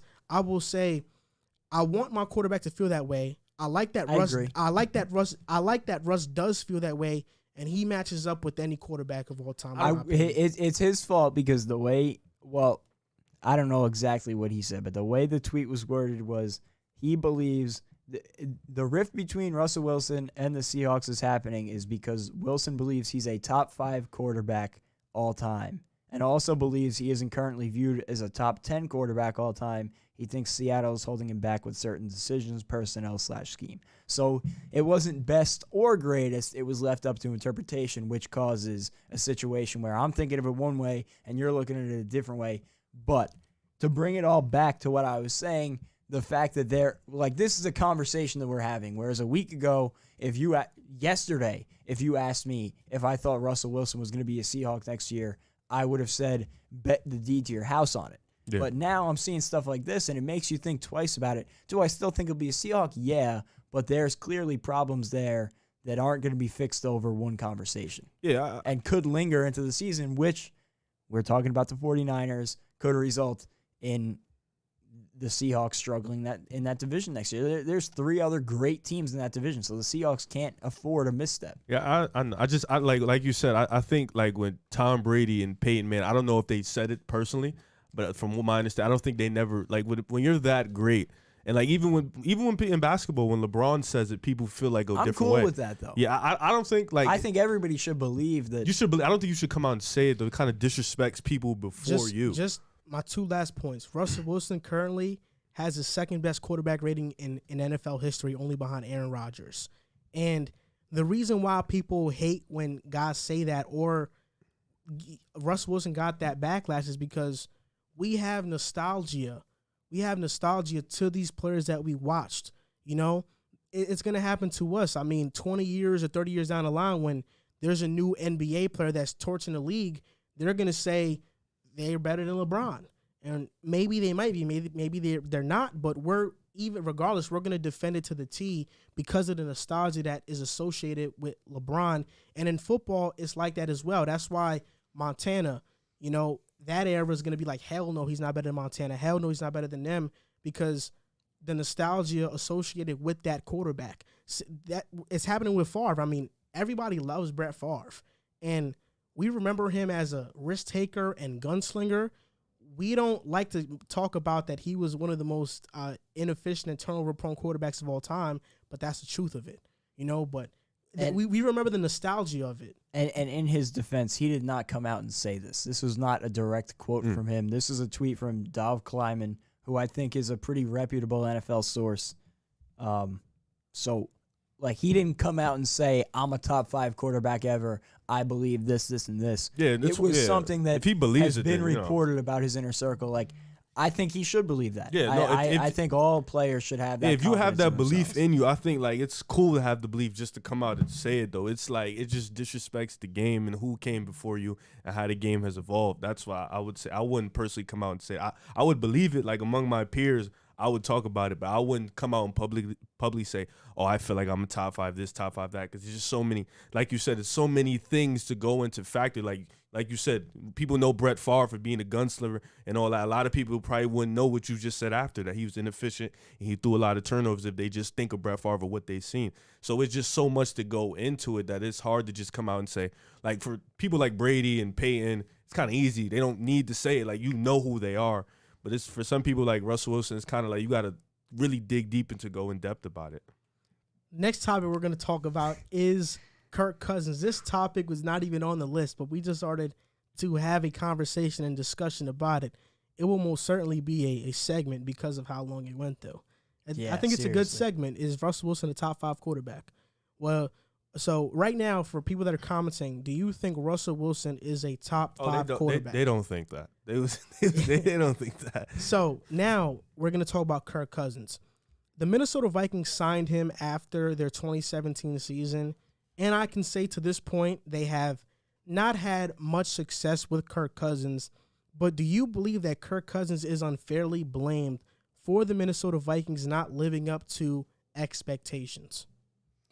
Nah, I mean, it just depends. I never would have expected the Vikings to be a Super Bowl team with Kirk Cousins, if that makes when I think Kirk Cousins, I don't expect him to lead a team or carry a team like I would expect a Tom Brady or a Patrick Mahomes to carry a team to a championship.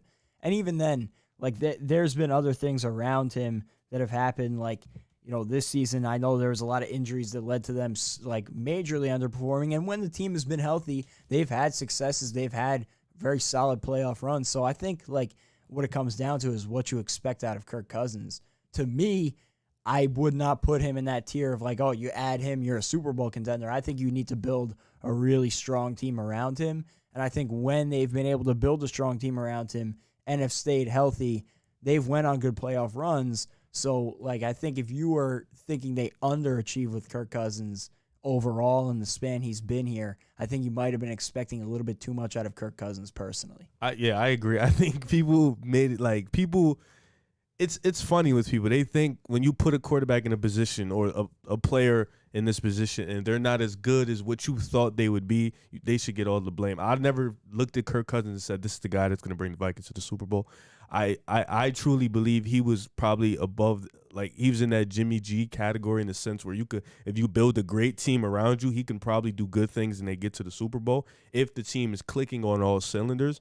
But I never thought he was a guy that was going to sit there and do what Russell Wilson's been doing or Aaron Rodgers has been doing, you know, carrying teams to the playoffs. I never thought that was the type of guy he was. His potential was always a limit. He had a ceiling, and I never thought he was going to be the guy, regardless of who they have. And the Vikings have a great offense around him, you know, Dalvin Cook, Justin Jefferson, Adam Thielen. I just don't think he's the it factor. So I don't think he should be getting blamed for stuff that he's just can't do or he's like able to do, in my opinion. Kirk Cousins so far has been a stat machine for the Minnesota Vikings. He has 12,000 yards passing for the Vikings in 3 seasons, 91 touchdowns, 29 interceptions, and 103.6 quarterback rating. But I'll say this. In 2017, the Vikings went 13-3 with Case Keenum. He had an MVP-like year that season. They went to the NFC Championship off the Minnesota Miracle with Stephon Diggs, you know, kind of lucky. But they went to the NFC Championship. That roster was Adam Thielen, Stephon Diggs, Kyle Rudolph, Jerick McKinnon, Latavius Murray, Riley Reif. Was Cook there? He was injured that year. Nick Easton, Pat Elflein, Joe Berger, and Mike Remmers. And Pat Shurmur was the offense coordinator. And that season is what led the Giants to hire Pat Shurmur as their head coach. Then on defense, they had Daniil Hunter, Linval Joseph, Everson Griffin, Eric Kendricks, Anthony Barr, Trey Waynes, Xavier Rhodes, Harrison Smith, and Terrence Newman. They had the 10th ranked offense and the 1st ranked defense that season. The very next year when Kirk Cousins got on the roster, they went 8-7-1. They missed the playoffs, and they had the same lineup on offense. The only difference was that Brian O'Neill, the rookie, started at tackle, Mike Remmers was at guard, and Tom Compton replaced Nick Easton.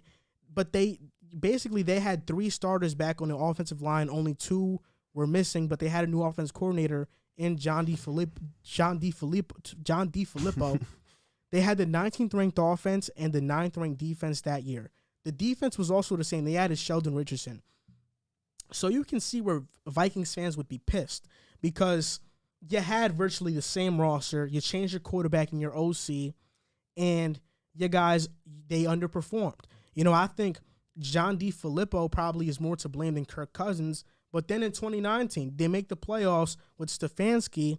They go 10-6. They win a playoff game. Stefanski gets a head coaching job. He leaves. And now in 2020, they miss the playoffs. They have one of the worst defenses in the league. And their offense was the 11th ranked offense. It was really good because Justin Jefferson emerged. But at the end of the day, Kirk Cousins was brought into the Vikings to win a Super Bowl.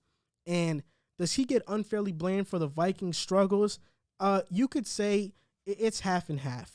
Because coming off a 13-3 season in 2018, the Vikings should have made the playoffs. There's no excuse for them not to make the playoffs, and they missed it. That's on him. And then you look at it in his whole entire career with the Minnesota Vikings, in 3 seasons of him playing 16, 32, 48 games, he has a total of 3 fourth-quarter comebacks and 4 game-winning drives in a span of 48 games. So he's a guy that I think Vikings fans have grown accustomed to, that he's going to light it up in the fourth quarter when the game virtually is out of hand. He's going to get his stats. But when they need him to play well, when they need him to do good when it matters, he doesn't get the job done. And that's why, at the time when he got signed, we knew it was kind of a bad move because Kirk Cousins is not going to lead them there. They probably should have signed Case Keenum. But I think what makes it even worse about all of this is that even though Kirk Cousins has underperformed with the Vikings in terms of winning, the Vikings have not drafted his predecessor for when he moves on. And last year's draft would have been the perfect time to do it. Before the draft last season, I was a big advocate for the Vikings to go out and draft Jalen Hurts because they could have had Jalen Hurts sitting there behind Kirk Cousins, learning the offense, learning the NFL, getting accustomed to the league. And I think he would have right when Kirk Cousins left, he could have been slotted in and been great. But because they didn't draft a quarterback, now you don't know who you're going to turn to when Kirk Cousins ultimately leaves. So you're left with one of 2 options. You're left with re-signing Kirk, which I know most Vikings fans don't want to do, and you're left with having no quarterback that's good. And that's probably even worse than re-signing Kirk. So, the signing of Kirk Cousins has ultimately left this franchise stuck. And that's what I think is the biggest thing that you can blame Cousins for. But not blame Cousins for, but blame the organization for making that idiotic move. I think you're 100% right there. And that's my thing is, if you want to blame Kirk Cousins for that, then go ahead. Then I see why you would blame Kirk Cousins for that, but it's the organization. They went out and they brought in a guy who I think all 3 of us could agree. I never saw him as a Super Bowl quarterback, unless you put a really great unit around him. So, it's all about the expectations. Did you really think he was going to come in and lead this team to a Super Bowl? I would have never given him a chance with a couple of the other teams that have been in the AFC in the NFC the last 3 years, especially being in a division with Aaron Rodgers and the Packers. It's always going to be a dogfight just to get out of that division, let alone be a Super Bowl contender. So, I think it was just a situation where the expectations were way too high for Kirk Cousins, and now the problem is you have 2 years left on his deal. You kind of see where you're at. I don't think he's going to get any better, and I don't think he's going to lead them anywhere. So it's where do you go from here? Do you wait out his contract 2 years? Do you look to draft his replacement this year? But I don't know if you're going to be able to get high enough to get any of those top guys. So, where do you go? And it sucks because now the blame's put on him for the organization mismanaging things. We're going to move on to our next topic. Ironically, the team that let Kirk Cousins walk and franchise tagged him twice. The Washington football team, they need a quarterback. They re-signed Taylor Heineke, but Alex Smith is most likely gone. He's probably going to get cut. So which quarterback do you think, who will be the Washington football team's quarterback in 2021? Will they draft one? Will they sign one? Or will they trade for one? In your opinion, who do you think is going to be? Either one of you can go first. I had two. Like I looked it up. I did a little research, did my little football research and whatnot. I had two. I thought, I don't think Trey Lance is going to go that low. I thought Mac Jones would have been a good guy that they just jumped out and grabbed. And I thought in the trade they can go out and, I heard the Jets was taking calls for Sam Darnold. And I thought that would be a good spot for Sam Darnold to go in there. I know for the Jets, he has potential. He just has never been put in a system where he has the talent or has the proper fit. I know you guys have been complaining for a while. And I think with Justin Jefferson, who's turned into a stud receiver, he's that guy for them. Adam Thielen, who's still got a lot left in the tank. Dalvin Cook, who's the top 3 running back in this game. I think putting Sam Darnold in that situation can only either tell you what he really is or inevitably understand that he's not a good quarterback in this league. And I think that's something that they should definitely look for. I think in the draft, Mac Jones would be a good guy. Or in the trade, I think they can go out and get Sam Darnold because I know the Jets are answering calls for him. Yeah, if they were going to go out and make a trade at this point, I think they kind of missed out. Stafford would have been the guy I really would have liked there. They missed on him. The price tag was so high, though. I can't blame him. Wentz, I thought, was another guy they kind of missed on. For that price tag, they definitely should have been on that. Now, they kind of shoehorn themselves here where as much as there was a bunch of great quarterback options, the pool is dwindling more and more every week. And I feel like the most realistic, best available option would be going out and trading for Sam Darnold at this point, just because, obviously, you would want Deshaun Watson. I don't think that's a realistic option. Dak Prescott, I don't see him leaving Dallas, to be honest, right now. If he does, I think that's another guy they could look at targeting, but I think he goes back to Dallas. So if they were going to go with somebody outside of their organization this year, I think Sam Darnold would make sense. He's shown a lot of good signs for the Jets, although probably more bad signs than anything, so it would be a big risk. Honestly, I wouldn't hate to see them give Taylor Heineke a shot. The only problem is I think with an established quarterback, they could have easily won that division this year and maybe made some noise in the playoffs potentially, but he showed some signs in that Buccaneers game. I guess it can't hurt. I don't know how much of a worse option he would be than Sam Darnold at this point. I mean, he's older, so that would, that would be the edge that you would give to Sam Darnold. But the options of the great options that I thought they had have run out pretty quickly. Pardon me. We're talking about the Reds, the football team. Yes. Pardon me. I was thinking. I still had the Vikings in my mind. I still got the same 2 QBs, but I had the Vikings in my mind. I don't know why I was saying. Pardon me. Yeah, I was talking about the football team. That wasn't even needed, if I'm being honest. Nah, because I was thinking, I'm like, oh, we're talking about the football team. I'm chirping. This is what I'm going to say. Don't trade for Sam Darnold. Why'd you just scream that, man? This is what I'm going to say, man. Sam Darnold, as much as I wanted him to be the franchise quarterback for the Jets, I am a Jets fan. I have a Jets hat on right now. He is not a good quarterback. He is not going to be a franchise quarterback in the NFL.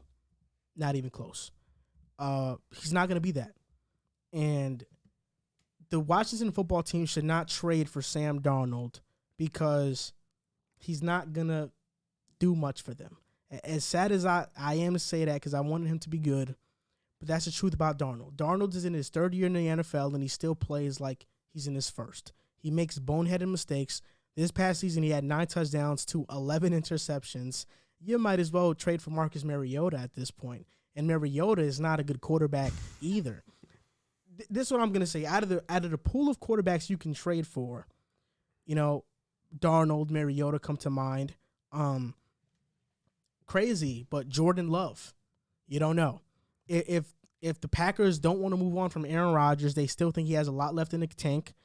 You could call and see, hey, would you guys trade Jordan Love? I think Jordan Love is going to be a franchise quarterback. And yeah, I don't think the Packers would. I don't think the Packers would do it, but this is what I'm going to say. This is a dark horse take. People are not expecting this. Duh, it's a dark horse. The Washington football team, if they are going to trade for a quarterback, which means they don't draft Mac Jones, they don't go out and draft a Kellen Mond later in the draft or in the second round, they don't sign a Brissett, they don't sign a Trubisky, Newton. They don't sign a Dalton or Andy Dalton or Cam Newton or Ryan Fitzpatrick. They should trade for Gardner Minshew. Gardner Minshew could win in Washington. He is a perfect game manager, but the best thing about Minshew is that he is a really efficient quarterback, and that's what I love about him the most. Do you think, isn't it crazy how all we do for Sam Darnold is give him excuses? Excuses. What did Minshew have? Robbie Anderson, DJ Chark. Can you say they're about the same? He didn't have Robbie Anderson last year. You talked about the year before. I mean, his rookie sophomore season. Robbie Anderson and Chark, are they about the same? Yes. Yeah. What was Minshew working with in Jacksonville? James Robinson. Nothing. Basically nothing. Not even before James Robinson. Leonard Fournette, who had pretty okay seasons. Minshew wasn't working with much. And still, he was a very efficient quarterback. He actually, this season, 2,000 yards. He threw for 2,000 yards, 16 touchdowns, and 8 interceptions to Darnold's 9 touchdowns and 11 interceptions. And Gardner Minshew, not only is he an efficient quarterback, he's not going to turn over the ball, he's the perfect game manager, but he just has a moxie to him. He has this type of leadership, a type of personality that makes players gravitate towards him. He's just a natural born leader. He's a funny guy. His mustache makes him look like a clown, but he just has that. He just has that personality spark that will bring a light to the team, and I think he'd be the perfect option. Don't trade for Darnold, who's a lost cause. Oh. The only thing that's holding Darnold's career afloat right now is the word that everybody loves to throw out: potential. I think you also got to look at the fact he was the youngest starting quarterback in the league last year, so it would be like essentially drafting. He's still really young. If you can play, you can play. That's all I gotta say. You were really high on Darnold. It's crazy how you I was just high on doubled it Darnold, down. but look, evidence makes me change my mind. This is what I'm gonna say. Nobody wants to give Gardner Minshew a fair shot because he was a 6th-round pick. That's all it is. If Minshew was a first-rounder playing like this, he was great. He's this and that. But because he was a 6th-rounder, that's why he's not getting talked about as much as a Darnold as a potential trade target. Jacksonville's going to draft Trevor Lawrence. They don't need Minshew. You can get something. You can get maybe a 2nd, 3rd round pick for Minshew, maybe 3rd, 4th. Washington should go get Minshew. He would be the perfect quarterback for that team. Still on his rookie deal, and if anything, Minshew would be the perfect transitional quarterback. You've already seen that he can win games and manage games. And in Jacksonville, they were asking him to win games. So going to Washington, completely different situation. And to this point, Minshew has been way better than Darnold to this point in his career. Yeah, I just think if you're going out and getting Darnold, you're betting more on getting a young guy that you can bring in and develop. He has shown potential, even though there has been a lot of bad. There's been at least some good.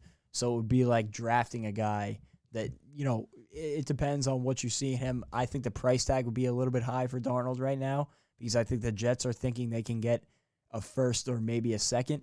And I think they can get that with the way the quarterback situation has played out this offseason. But let me ask you, do you think that that's what will happen or what should happen? It should happen. If it's what you think should happen, what do you think will happen? What I think will happen, listen, they have not really been linked to Darnold like that. There have been rumors. They have not been linked to Mariota. I haven't seen him linked to anybody. That's the thing, and that's why I don't even know what will happen. I think everything right now is what should happen or a guess of what could happen. Everything is a guess. And if the Washington football team are smart, they'd go get Minshew. That's my opinion. If they are smart in a competent franchise, which is what they have shown not to be, they'd go get Minshew. But to this point, Minshew in his rookie year threw 21 touchdowns, 6 interceptions, and 91 quarterback rating. This past season, 66 completion percentage, 16 touchdowns, 5 interceptions, 95.9 quarterback rating. He has a career 93 quarterback rating and a 7-13 record, which is not horrible. We've seen Minshew on the Jags when Foles got hurt, go 6-6 with the Jags. And then Foles come back and lose his job again because they weren't winning when Minshew was winning with the Jags. give him a shot. That's all I'm saying. He would be a good bridge quarterback for the Washington football team. Am I crazy for thinking they could win the division with Taylor Heineke? You are. Who do you think's going to win the division? If Dak is with the Cowboys, that's a good point. Cowboys. I didn't think about that. You think? Never mind. Never mind. You don't think the Cowboys win the division with Dak? I think Washington wins it.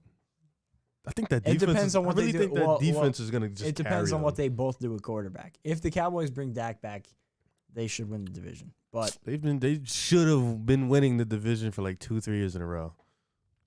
The Cowboys should draft Mac Jones. He might be there at that spot. why would they do that instead of bringing back Dak? You think he's going to be better than Dak? I don't think they're bringing back Dak. Mac Jones is going to be a very good quarterback. You think he's going to be better than Dak? Probably not as a rookie. What is Dak to you? Dak is a really good quarterback. What would you call him? Game manager or franchise? I think he's in a fringe. So he's like the best game manager in the lowest franchise. He's between 10 and 15 to me. He's Derek Carr. I would have Okay. liked to have seen him finish out the season to see if he could have kept up what he was doing. They were Then it losing. would've been They're trash, bro. We're gonna They were go losing in. because of the defense. Dallas ain't on nothing, man. We are going to go into our final two topics of the episode. It's been a long show, but Vikings offseason preview. I mean, can they be a playoff team next season? We're gonna break it down right now.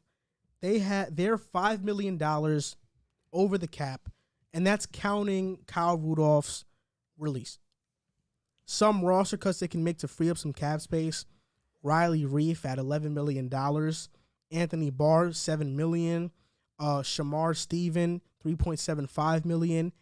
And this is crazy, but Harrison Smith, if he gets cut, could save them $10 million. He's on the last year of his deal.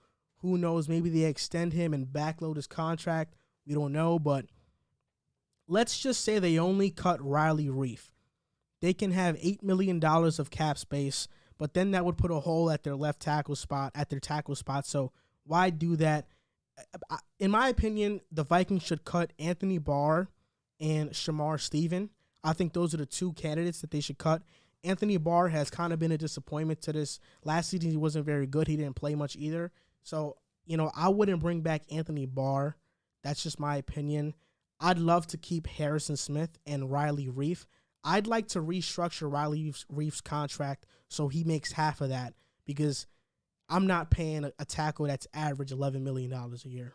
Yeah, and if they were to cut Anthony Barr, just talking about guys that are free agents for them right now, I think the number one target would be Anthony Harris, but I think he's going to get a payday somewhere else, so I think he'll be out of their price range, unfortunately.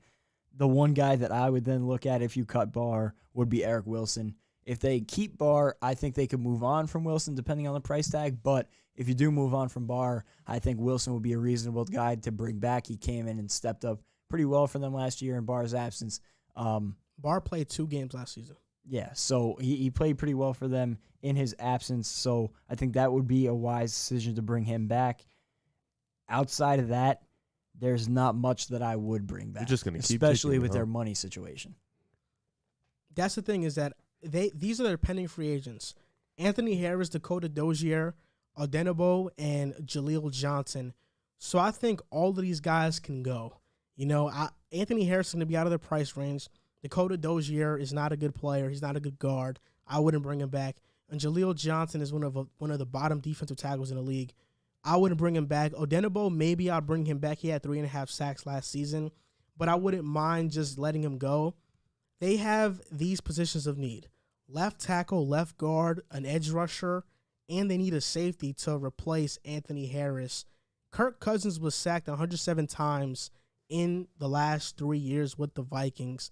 I mean, what free agents do you think they can bring in to help out this Minnesota Vikings team with this limited cap space? I think when you was naming the positions in need, I think they still need some corners, some veteran corners. I think bringing in those young guys was good, but I think you're going to need veterans to really hold it down. You said run defense, they need it like bad. You said offensive line, it was 26th ranked in the league, so that was bad too. I don't think they need corners, because I think Dantzler played pretty good last season towards the end of the year, and Jeff Gladney, I think he has a lot of potential. I think bringing in one more, though, like a veteran, maybe even bringing Xavier Rhodes back. I don't know. or drafting another one. I'm just I don't. They need help. Listen, this offseason, I think an important hole for them to fill is going to be that left guard spot, because Dakota Dozier was terrible last year. He was one of the worst offensive linemen probably in all of football. But again, the tough thing is they're working with limited money. I mean, maybe a guy like John Feliciano, I don't know what kind of contract he's going to demand. Gabe Jackson is going to get cut from the Raiders. He's a potential target who's that a really wouldn't be good a bad move. guard. Let me ask you guys I was a question. thinking Matt Filer is another guy they could like, but they got to figure out that guard spot because Dozier J.R. cannot come Sweezy, back. Lane Taylor, Elijah Wilkinson from the Broncos, Bryant Winters, DJ Fluker. There are some guys. The Vikings, we can all agree, they have talent on the roster. You know, they have a quarterback who we all can admit he's good, but he's not. They have 2 receivers. They have a running back. On defense, they have Daniel Hunter, Eric Kendricks. They have guys on defense. So what it sounds like to me is they need an offensive line and somebody to fill up Anthony Harris. I think right now the Vikings' priority should be offensive line. Yeah, 100% to protect Kirk Cousins. Then next in line, I think, would be linebackers. Eric Kendricks is older. I think they need some outside linebackers and another edge rusher to complement Daniil Hunter. But for me, I mean, edge rushers, I think Henry Anderson maybe they could look at for a cheap contract. Trent Murphy, Solomon Thomas, who's a young player who you think Trey Hendrickson is a good edge rusher for them? I think he'll cost too much. Yeah. You know, Their money situation. That's what's hard for them right Tyson Alualu, he's older.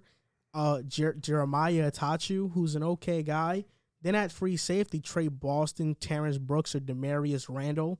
I think Demarius Randall is a young player who maybe he has something left in the tank. But for me personally, I would love the Vikings to go out and get a guy like DJ Fluker, just a filler guard, because I think they should address linemen in the draft. And then on the edge rusher spot, I think go and get Solomon Thomas. He's 26 years old, a former top 5 pick. He still has a lot of potential, and I mean, he's been through a lot in his life that's kind of held him back from being a good player in the league.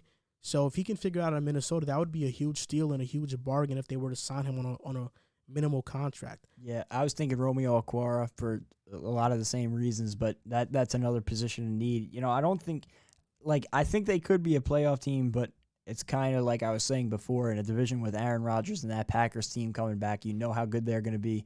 It's realistically going to be a fight for second place. I think they could be the second place team in that division, but the money situation is tough for them. And here's my other question for them this offseason. Is Kirk Cousins your guy moving forward? For how long? And if not, I don't think he'll be their quarterback beyond the next 2 years. When do you start to look to replace him? Because next year's quarterback class is not supposed to be heavy. I mean, that can change, but next year's quarterback class isn't thought very highly of. You know, I'm not saying go out and reach for one this offseason, but it's got to be a thought this offseason, you know, where are we going at quarterback over the next few years? They have the 14th overall pick in the draft. And these are some guys I feel like they should target. Elijah Vera Tucker, he can play tackle, he can play guard. He's very versatile. I would like him to be that pick. Maybe he falls there. There's a possibility he does. Maybe he doesn't. I would like him to be there. Christian Darrisaw, he's really good. And maybe Devontae Smith. What if he falls to the 14th pick? Do they just abandon O-line and get Thielen, Jefferson, and Devontae Smith with Irv Smith? And Thielen's getting old too, So you never know. Devontae Smith, they have Jalen Waddle and Jamar Chase over him, Kyle Pitts. So a lot of playmakers over Devontae Smith. If he's there at 14, that would be tough to pass on him. But then Jalen Phillips, or edge rusher, or Gregory Rousseau, or I'm pronouncing his name wrong. It's Gregory Rousseau. It's Gregory Rousseau. I don't know how to pronounce it. Gregory Rousseau is a freak of nature. I mean, he is built like a tank. I think he would be a good pick, but he's more of a potential guy, so I don't know if the Vikings want to do that. But I think most definitely Christian Darrisaw and Elijah Vera Tucker will probably be there at 14. And if they can get either of those guys, if Devontae Smith is not there, you get him. Yeah. Christian Darrisaw will fill that tackle spot, and Elijah Vera Tucker, I mean, you can put him anywhere. He's going to thrive. I was thinking the same thing at that first pick. Elijah Vera Tucker, Darrisaw, Rashawn Slater, even if neither of those two guys fall, which I think at least one of Darrisaw or Vera Tucker will be there at 14. And I think offensive line has got to be the pick. You got to shore up that left side of the line for whoever's going to be a quarterback. Then in the later rounds, Andre Sisco, a safety out of Syracuse. Pat Fairmouth, who's a tight end out of Penn State, who's really good. Aziz Ojulari out of Georgia, edge rusher. Wyatt Davis, an interior lineman, can play guard or center. Brevin Jordan, a tight end if they want some more tight end depth. Liam Eichenberg, Joseph Asai, and maybe Kellen Mond if he's in the second round. I mean, he might be in the second round. I think Kellen Mond, especially after Chris Sims released his QB or rankings. I think he might be there in the second round. But this is my dream draft for the Vikings for the first 4 rounds. In the first round, Elijah Vera Tucker. In the second round, Jamin Davis, linebacker out of Kentucky. In the third round, Andre Sisco. And in the fourth round, Amari Rodgers, wide receiver out of Clemson. I think this linebacker fills another need that the Vikings have. If they move on from Anthony Barr and Jamin Davis could be there. He can play the outside linebacker or the middle linebacker. He's a very versatile linebacker. Andre Sisco can replace Anthony Harris at safety, and Amari Rodgers get a slot guy to pair up with Jefferson and Thielen. And then Elijah Vera Tucker just to have an offensive lineman. I think that would be perfect. Yeah, and I like the idea of Brevin Jordan late. I wasn't thinking that way, but with releasing Rudolph, I think filling that tight end hole would be a smart idea. They still do have Irv Smith Jr. That's a good point. They do need like a second tight end, though. And I think that they should really consider a quarterback at some point. And I don't know who it is, and I don't know, Jamie Newman. Depending, it could be Jamie Newman. How far do you think Kellen Mond falls, though? I think Kellen Mond is going to be a second rounder or early third. I would have said Mond, and I've said Mond for so many teams later on in the draft, but now I think his stock is going to start moving up, and I don't know if I would go up in the second round to take him. I think he's a bit more of a risk, and they have more holes to fill than quarterback right now. So I don't know if second round I'd take him, but I think Newman later on, maybe a fourth round would make more sense, but they got to think about quarterback moving forward. Yeah, I'm not high on Kellen Mond at all, so I wouldn't take him that high. But this is my dream. This is my dream depth chart for the Vikings in 2021. Kirk Cousins, Dalvin Cook, Justin Jefferson, Adam Thielen, Amari Rodgers, Irv Smith Jr., Elijah Vera Tucker, Rashad Hill at guard, Garrett Bradbury at center, Ezra Cleveland at the other guard spot, and Brian O'Neill at tackle. So basically, just getting Elijah Vera Tucker to play tackle. Rashad Hill, you probably could get a better guy than that, but I couldn't really find one with the cap space that the Vikings have to work with. Then on defense, Solomon Thomas, Michael Pierce is going to be back. He was on COVID. He didn't play because of COVID last year. A big return. That's going to be a big return. Stephen Weatherly, they got him from the Panthers. He's an okay guy. Daniil Hunter, he's coming back. Big return too. Jamin Davis, Eric Kendricks, Anthony Barr, Cameron Dantzler, Jeff Gladney, Mike Hughes, Harrison Smith, and Andre Sisco. That's my dream depth chart for the Vikings based on the cap space they have to work with. That could be a playoff team. I definitely think that's a team that could finish second in the division. I don't know about you. I mean, I think too. Over the Bears? Yes. I think that team could finish. I mean, I think when you have Daniil Hunter, Solomon Thomas, who I think still has potential, Pierce, Stephen Weatherly is going to be okay. Jamin Davis, who can cover tight ends and running backs. Eric Kendricks, still a very good player. Anthony Barr coming off injury as well. Cameron Dantzler, Jeff Gladney, second year in the league, they're going to be better. Mike Hughes, an okay guy, and Harrison Smith, we know he's going to be a Hall of Famer, so they're going to be good. I mean, if Elijah Vera Tucker comes out and is really great, this offensive line could take a huge jump because Garrett Bradbury is good. Ezra Cleveland showed flashes in his rookie year. Brian O'Neill is an okay tackle. So if Elijah Vera Tucker or Christian Darrisaw, whoever they can get, is good off bat, then they'll be a good offensive line. That left side was so bad last year that anything would be a major improvement. Exactly. So that's going to do it for this Minnesota Vikings offseason preview. Hopefully they make it work. I mean, they have very limited cap space. We'll see who they cut. Some cut candidates are Anthony Barr, Riley Reif, Shamar Stephen, and Harrison Smith. So we'll see what they do. Now the next team we are going to talk about, the Detroit Lions offseason preview. It's a new era in Detroit. Jared Goff is their quarterback. Dan Campbell is a new head coach. And I'll say this, man. I love Dan Campbell as a head coach. I love his personality. I hope that he succeeds in Detroit. But I'm going to say this. It's going to be extremely difficult because he was not put in the best position. The Lions, in this draft, they don't have a bunch of draft capital. They have no cap space to work with in free agency, so it's going to be tough. Right now, the Lions are $9 million over the cap, but they are expected to cut Desmond Trufant. They did already. No, they're going to do it when the new league year starts. He would free up $6 million, which means that the Lions would still be $3 million over the cap. Nick Williams is another cut candidate. He would free $4 million. Joe Dahl, $2 million. Justin Coleman, $4 million. Danny Shelton, $4 million. Christian Jones, $4 million. Jesse James, $2 million. Kerryon Johnson, $1 million. And Chase Daniel, $2 million. I mean, even if they cut all of these players, which some of them are good players that can be productive, they'd have $20 million to work with in free agency. That's if they cut Trufant, Williams, Dahl, Justin Coleman, Danny Shelton, Jesse James, Kerryon Johnson, a backup quarterback, and Chase Daniel. And you got to fill all those spots too. Yes. So is it even worth it? Yeah, it's new times in Detroit. So they have to definitely fill up enough cap to have $8 million. And not only that, but you got to franchise tag or re-sign Kenny Golladay on a long-term deal. Romeo Okwara is a free agent. Matt Prater, Marvin Jones is not coming back. Jamal Agnew, a very good special teams player. Deron Harmon, he's probably not going to come back. Mohamed Sanu, not going to come back. Danny Amendola, not going to come back. Everson Griffin, probably not. Adrian Peterson, Darrell Roberts, and Gerard Davis, probably not. So the only four guys I'd say the Detroit Lions should bring back are Kenny Golladay, Okwara, Matt Prater, and Jamal Agnew. But based on their cap situation, they have to choose between Golladay and Okwara. And if it's me, I'm going Golladay all day. Oh, I'm not going Okwara. Yeah, I would agree. I think you hit on the exact same targets. The only guy I would say that I would work hard to bring back as well would be Deron Harmon. I think he would be really good for a rebuild and help be a backbone of that defense. But like you said, who is signing up for this? I think what's going to be definitely a rebuild in Detroit. I think you got to throw the bag at Golladay just because I don't know that.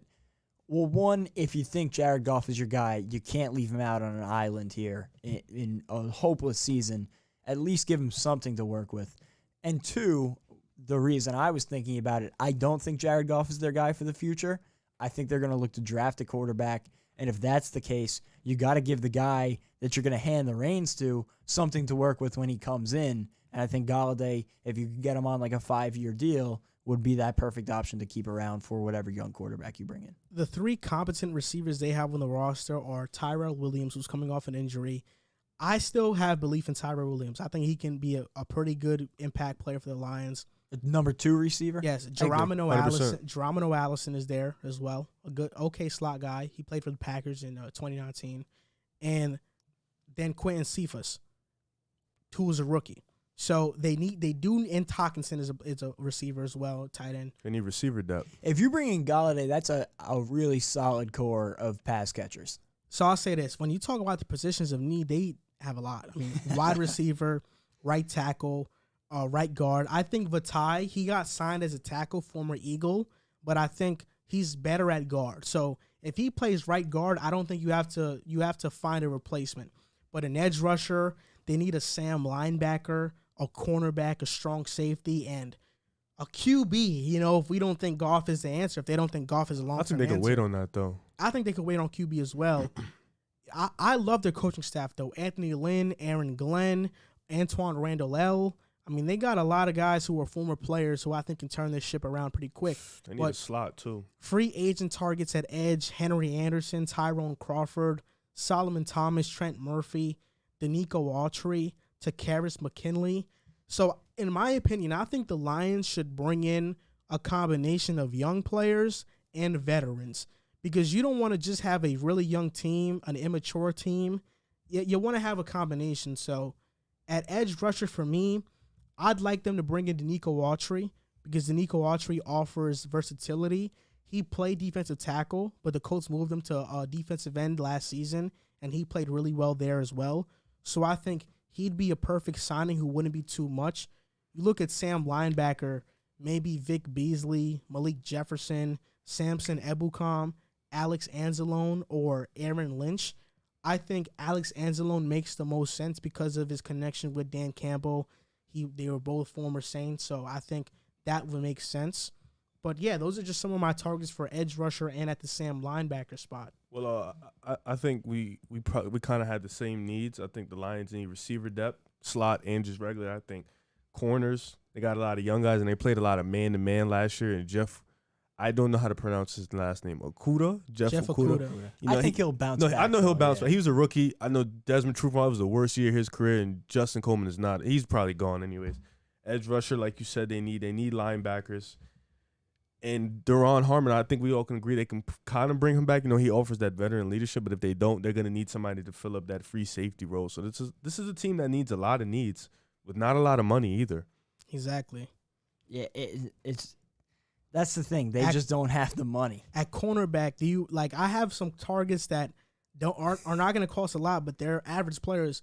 Like cornerback, do you bring in Buster Screen to be a slot, Terrence Mitchell, or do you take a risk on Kevin King? I was going to say you take a shot on a guy like Kevin King. Do you bring in Dre Kirkpatrick or Kello Witherspoon, Daryl Worley, Cameron Sutton, if that's a high-end guy? Then at strong safety, I don't think Duron Harmon is coming back, so a replacement could be Sean Williams from the Bengals, Bradley McDougald, like Daniel Sorensen, who has some, experience with winning on a winning team, Keanu Neal, Carl Joseph.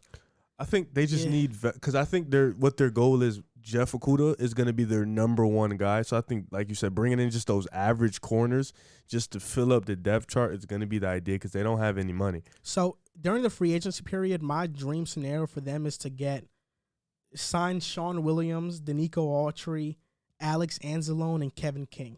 That's just for starters. Kevin King. Just to have some depth. Then they have the 7th overall pick in the draft. They have 2 third-rounders. I believe they don't have a 6th or 7th rounder. So they have a 1st, a 2nd, 2 thirds, a 4th, and a 5th. So 6 picks in total. I'm going to say this. Oh, boy. At number 7, if Kyle Pitts or Jamar Chase are there, you take either one of them. And if you can get one of those guys, you can afford to lose a Galladay. Yes. Oh, according to the Eagles source, we are dead shot on picking up Jamar Chase.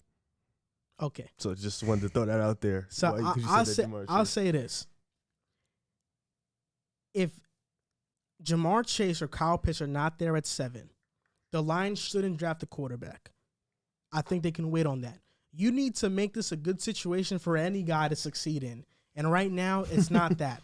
So because of that, I think that if none of those guys are there at 7, trade out of the pick for a team that wants to draft a quarterback and draft Jeremiah Owusu-Koramoah out of Notre Dame.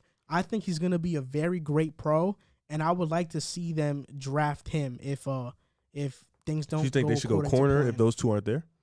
Huh? Do you think they should go that route if those two aren't there, Kyle Pitts or Jamar Chase? Oh, actually, you're right. If Jamar Chase or Kyle Pitts are not there, the other guy to make an exception for is Caleb Farley or Patrick Surtain. Yeah, I think corner would be the next best thing. As much as at 7, I think a quarterback would be a reach for the position they're in. The only reason I would say they should consider it, if one of Wilson, Fields, or Lance is on the board, you have to at least think about Wilson won't be. I don't think Wilson will be, but I think Fields or Lance could be. And the reason I say think about it is because, like I said for the Vikings, next year is supposed to be a really weak quarterback class.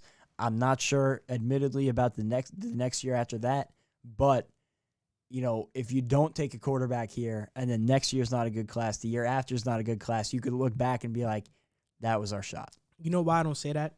Because they're in cap hell right now, and Jared Goff's contract is expensive and it's going to be running for a couple of years. Even if they were to get a rookie quarterback, they still would not have the necessary money to build a really great contender and maximize that rookie contract. That's fair. Which is why I think there are just so much more bigger needs on this team than quarterback. Because I think Goff, he's shown before, when surrounded with talent, he can be like a top 10 quarterback in the league. So surround him with some talent. It's going to be hard. In the second round, I think I would bring in a guy like Christian Barrymore if he's there in the second round. Azeez Ojulari, Tevin Jenkins at tackle, Jamin Davis, or Jabril Cox. I think Tevin Jenkins is the guy I'd want to get in the second round, early in the second round. I think he's going to be a very good tackle in the NFL, and it would fill a need, and now you can move Vitae to the guard spot. Yeah, I think that would be a great pick for them. And I liked your idea. If it's 7, they're not going to take a quarterback, or, they don't. I like the idea of trading back because they need to refill that cabinet. And as many young guys on cheap deals you can bring in, you do. Are you saying trade back if Jamar Chase or Pitts aren't there? And Caleb Farley. So what if Patrick Surtain is there though? Even if they Probably, are there, I wouldn't hate a trade back. So if those 4, I'm saying, so you wouldn't hate a trade back if those 4 aren't there for you. You say trade. I mean, one of them is going to be there. I think Caleb Farley and Surtain are probably going to be there. If you can trade out of the 7th spot and go to like the 9th and get draft capital for that, I would still probably get one of those guys. Yeah. Okay. But if you have to trade back to like the 14s and stuff like that, like the teens, draft Jeremiah Owusu-Koramoah. What if you traded back into like the 14s or 15s? You got a guy like Micah Parsons, whose stock is supposedly tanking.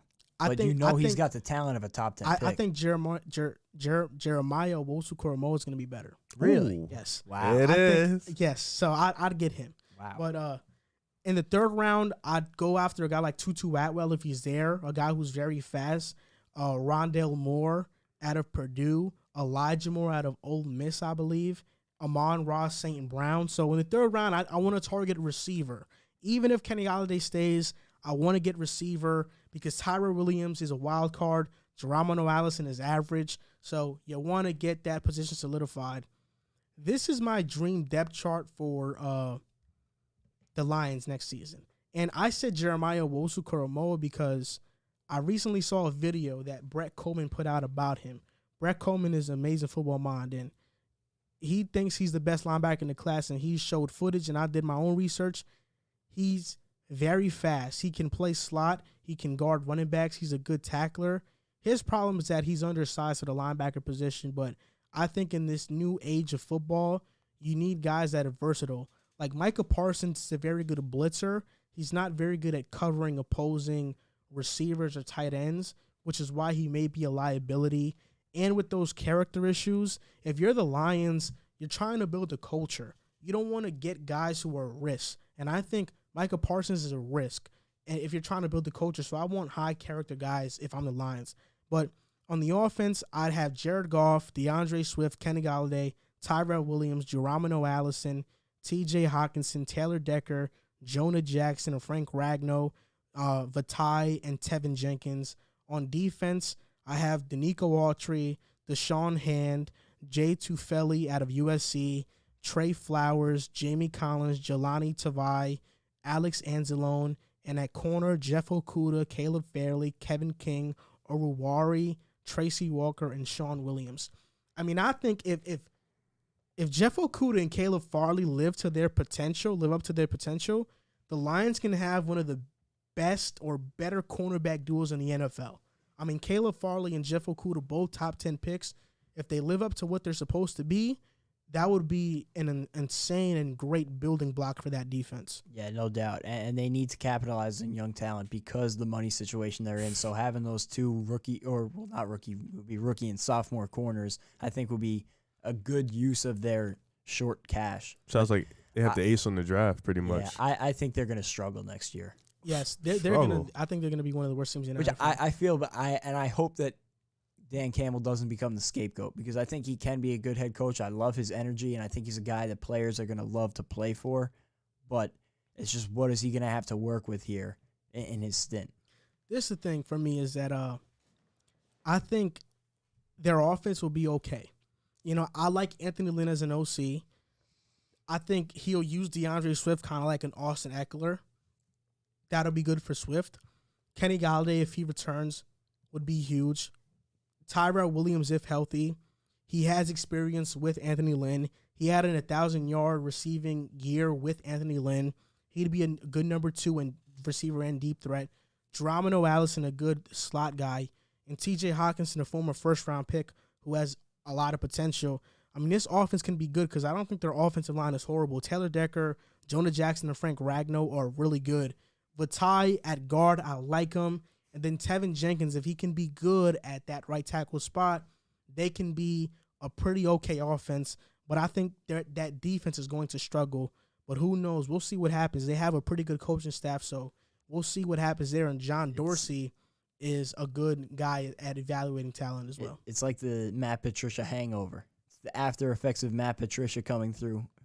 Hurricane Patricia came through and wiped out that defense. Yeah. So this is going to do it for this episode of the Pick a Side podcast. A pretty long episode, almost 3 hours. We appreciate you guys for listening to this whole thing.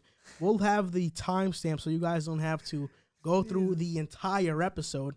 But as always, you guys can find us on Instagram and Twitter at Pick a Side Podcast, and on TikTok at Pick a Side Podcast, on Twitter at Pick a Side Pod. And if you would like to donate to us, you can at patreon.com/Pick a Side Podcast. And if you write us a review on Apple Podcasts, we will read it on the podcast and post it on our Instagram stories. As always, thank you guys for tuning in. Thank you guys for watching, and we'll see you all next time. I was waiting for that. I was waiting for that 3-hour mark. I was hoping you would keep it going because, like, at this point, I was like, we better get to 3 hours. Okay, so now we are going to start taking in callers. I gotta go to the bathroom really quick. Yes. So Jack is gonna go. Jack is gonna go to the bathroom, and My bladder is the camera black right now?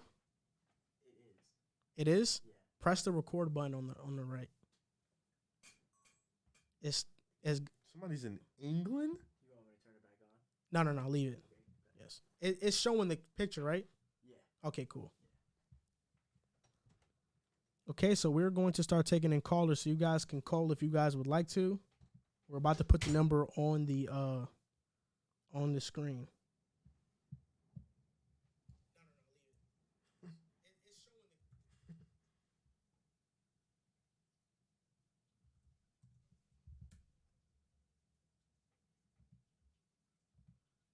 This was an extremely long episode, but it was worth it. 3 hours? Can you turn the Bluetooth thing up? Stop telling me. Not all the way up. A little more down. That's it. So you guys want to call in, you guys can. Damn.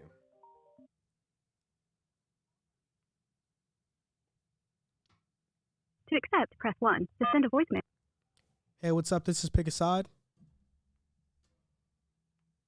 Hello? Hey, what's up? How you doing? Yo, can you hear me? Yeah, I can hear you. Hey, so the guy in England in the chat told my brother to tell you about when you picked the Detroit Lions to win the division. Yeah, man, that was your worst take ever, man. Listen, the Detroit Lions had double-digit leads in like their first 5-6 games. If the Lions would have kept the lead, if they were well coached, they would have most certainly won the division and made the playoffs. But because the Lions were a badly coached team, that's why they didn't make it. But, you know, I had faith in that Lions team. They had talent, and they could have made it if they were well coached. From that DeAndre Swift drop on, it was all downhill. Yes, they had a lot of heartbreaking losses.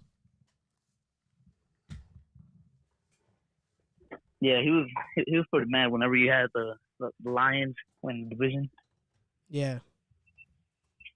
Yeah, so I just had one question for Rib because he hasn't been here. So, what do you think the Colts' record will be with Carson Wentz, the worst starting QB in the league? Riv just went to the bathroom. I'm gonna ask him. What do you think? Right. Riv, what's gonna be the Colts starting record? What's gonna be the Colts' record next year? What do you think the record's going to be? I think Give him a second here. I think the Colts' record is going to be 11-5. I think they're going to win the division. But they have a really tough schedule. Yeah. So and they got the Titans in that division, so it'll be tough. Yeah, so they could be 9-7, 11-5. Do you think that Wentz is going to come back to his, maybe not his MVP form, but do you think he's going to get back to near that form? I think he'll be good. What's the Colts' record going to be next season? 12-4. Huh? 12-4. Riv said they're going to be 12-4. Yeah, but he got to consider that they got the worst starting QB in the league. I can't even say that. I can't even say nothing about that right now. I can't even say that. Hey, Rick, so do you like Jalen Hurts? No. He's actually I don't. I know, man. He's like a target Cam Newton. Why do you say that? He's just He was like. better than Wentz. You think so? You honestly think so? Yeah, absolutely. All right. So when next year when they play, I want you to call back again next year. Yeah, when Jalen Hurts has a breakout season and Wentz is still being trash in You think he's Indy gonna with have a good O-line. You think he's gonna have a breakout season throwing the ball to Travis Fulgham and Greg Ward Jr.? Jalen Reagor. Nah, they're The punt return? gonna get a Jamar Smith Chase. or Waddle. Jamar Chase. I hope we get. Oh my God, Jamar. Jason Nah, he ain't Kelsey's gonna retire. Yeah, we suck, bro. I'm not gonna lie. It's gonna be a really bad year. We suck. Yeah, Philly sucks. All right, that's good, man. All right, man. I'm gonna let Thank you another for. callers, man. All right, thank you for calling. All right, yeah, no problem. So now, if you guys want to call, we're gonna take in a few callers before we hit it. We make it a night. Hey yo. Call me crazy, but the Jags could win the division next year. The who? It really depends on It depends on how easy their schedule is. With the Colts and the Titans? Yeah, I don't know. Now you're sick. What did you just say? it depends on how bad their schedule is. So who can make They it? can beat the Colts one time a year. Yeah, but I don't know. I don't know if they'll make it over the Titans or the Colts. And I don't. Trevor Lawrence is think, what he's supposed to be. Yeah, I don't know if they get a playoffs. I don't know if they get a second playoff spot in that division with how good the rest of the conference is. if Trevor Lawrence is what he's supposed to be, then yeah. Do you think he's going to step in from day one and be, especially coming off surgery too, because he's got to get surgery, right? Andrew Luck was. Yeah. He's supposed to be the best quarterback prospect since Andrew Luck. You think he's going to be? I don't know if he's going to be, but that's what he's supposed to be. He's not going to be Zach Wilson in New York. Zach Wilson's gonna take us to the promised land. He's gonna be the best quarterback in the I league. stopped listening. He be trying. So if you guys want to call, you guys call in. The number is pinned on the chat. I got a big day tomorrow. What's your day like? Sure 2 did. playoff games. Yo, let me come. I don't know. I think Never they're only mind. letting families in. Never But mind. you should listen. Nah, I don't want to listen. Oh, that's not very. He said very you nice. don't want to. He said you're not allowed. It's word, right? That's cool. It's not my call. I mean, you could talk to the Nah, I'll people at listen. the door. Send me the link. I'll listen. See All what right. you be talking about. See if I'll good. post it See if you're tomorrow. good at your job. I'll check in on you. See how you're doing. See if you're good at your job. I see what you're doing in there. Checking on you and stuff. You guys are good? Yeah, it's a doubleheader tomorrow. 4 and 7. The men play I'm at not- 4. Yeah. the no. women play Oh, at okay, 7. yeah. Just link me to the 4 o'clock one. I'm not listening to you comment about the women. No offense. They're not that good. Yes, they are. No. Listen, you're a I'm hater. not watching a woman You're a play hater. over 2 hours. You're a hater. That's why you don't even know who Paige Buchers You have is. to stop. She goes to UConn. She's awesome. She's incredible. She's like Larry Bird as a woman. Yeah, she's better than you. She is 100%. She could probably beat us 1-on-3. No, Nah, that's nah, nah, embarrassing. Nah.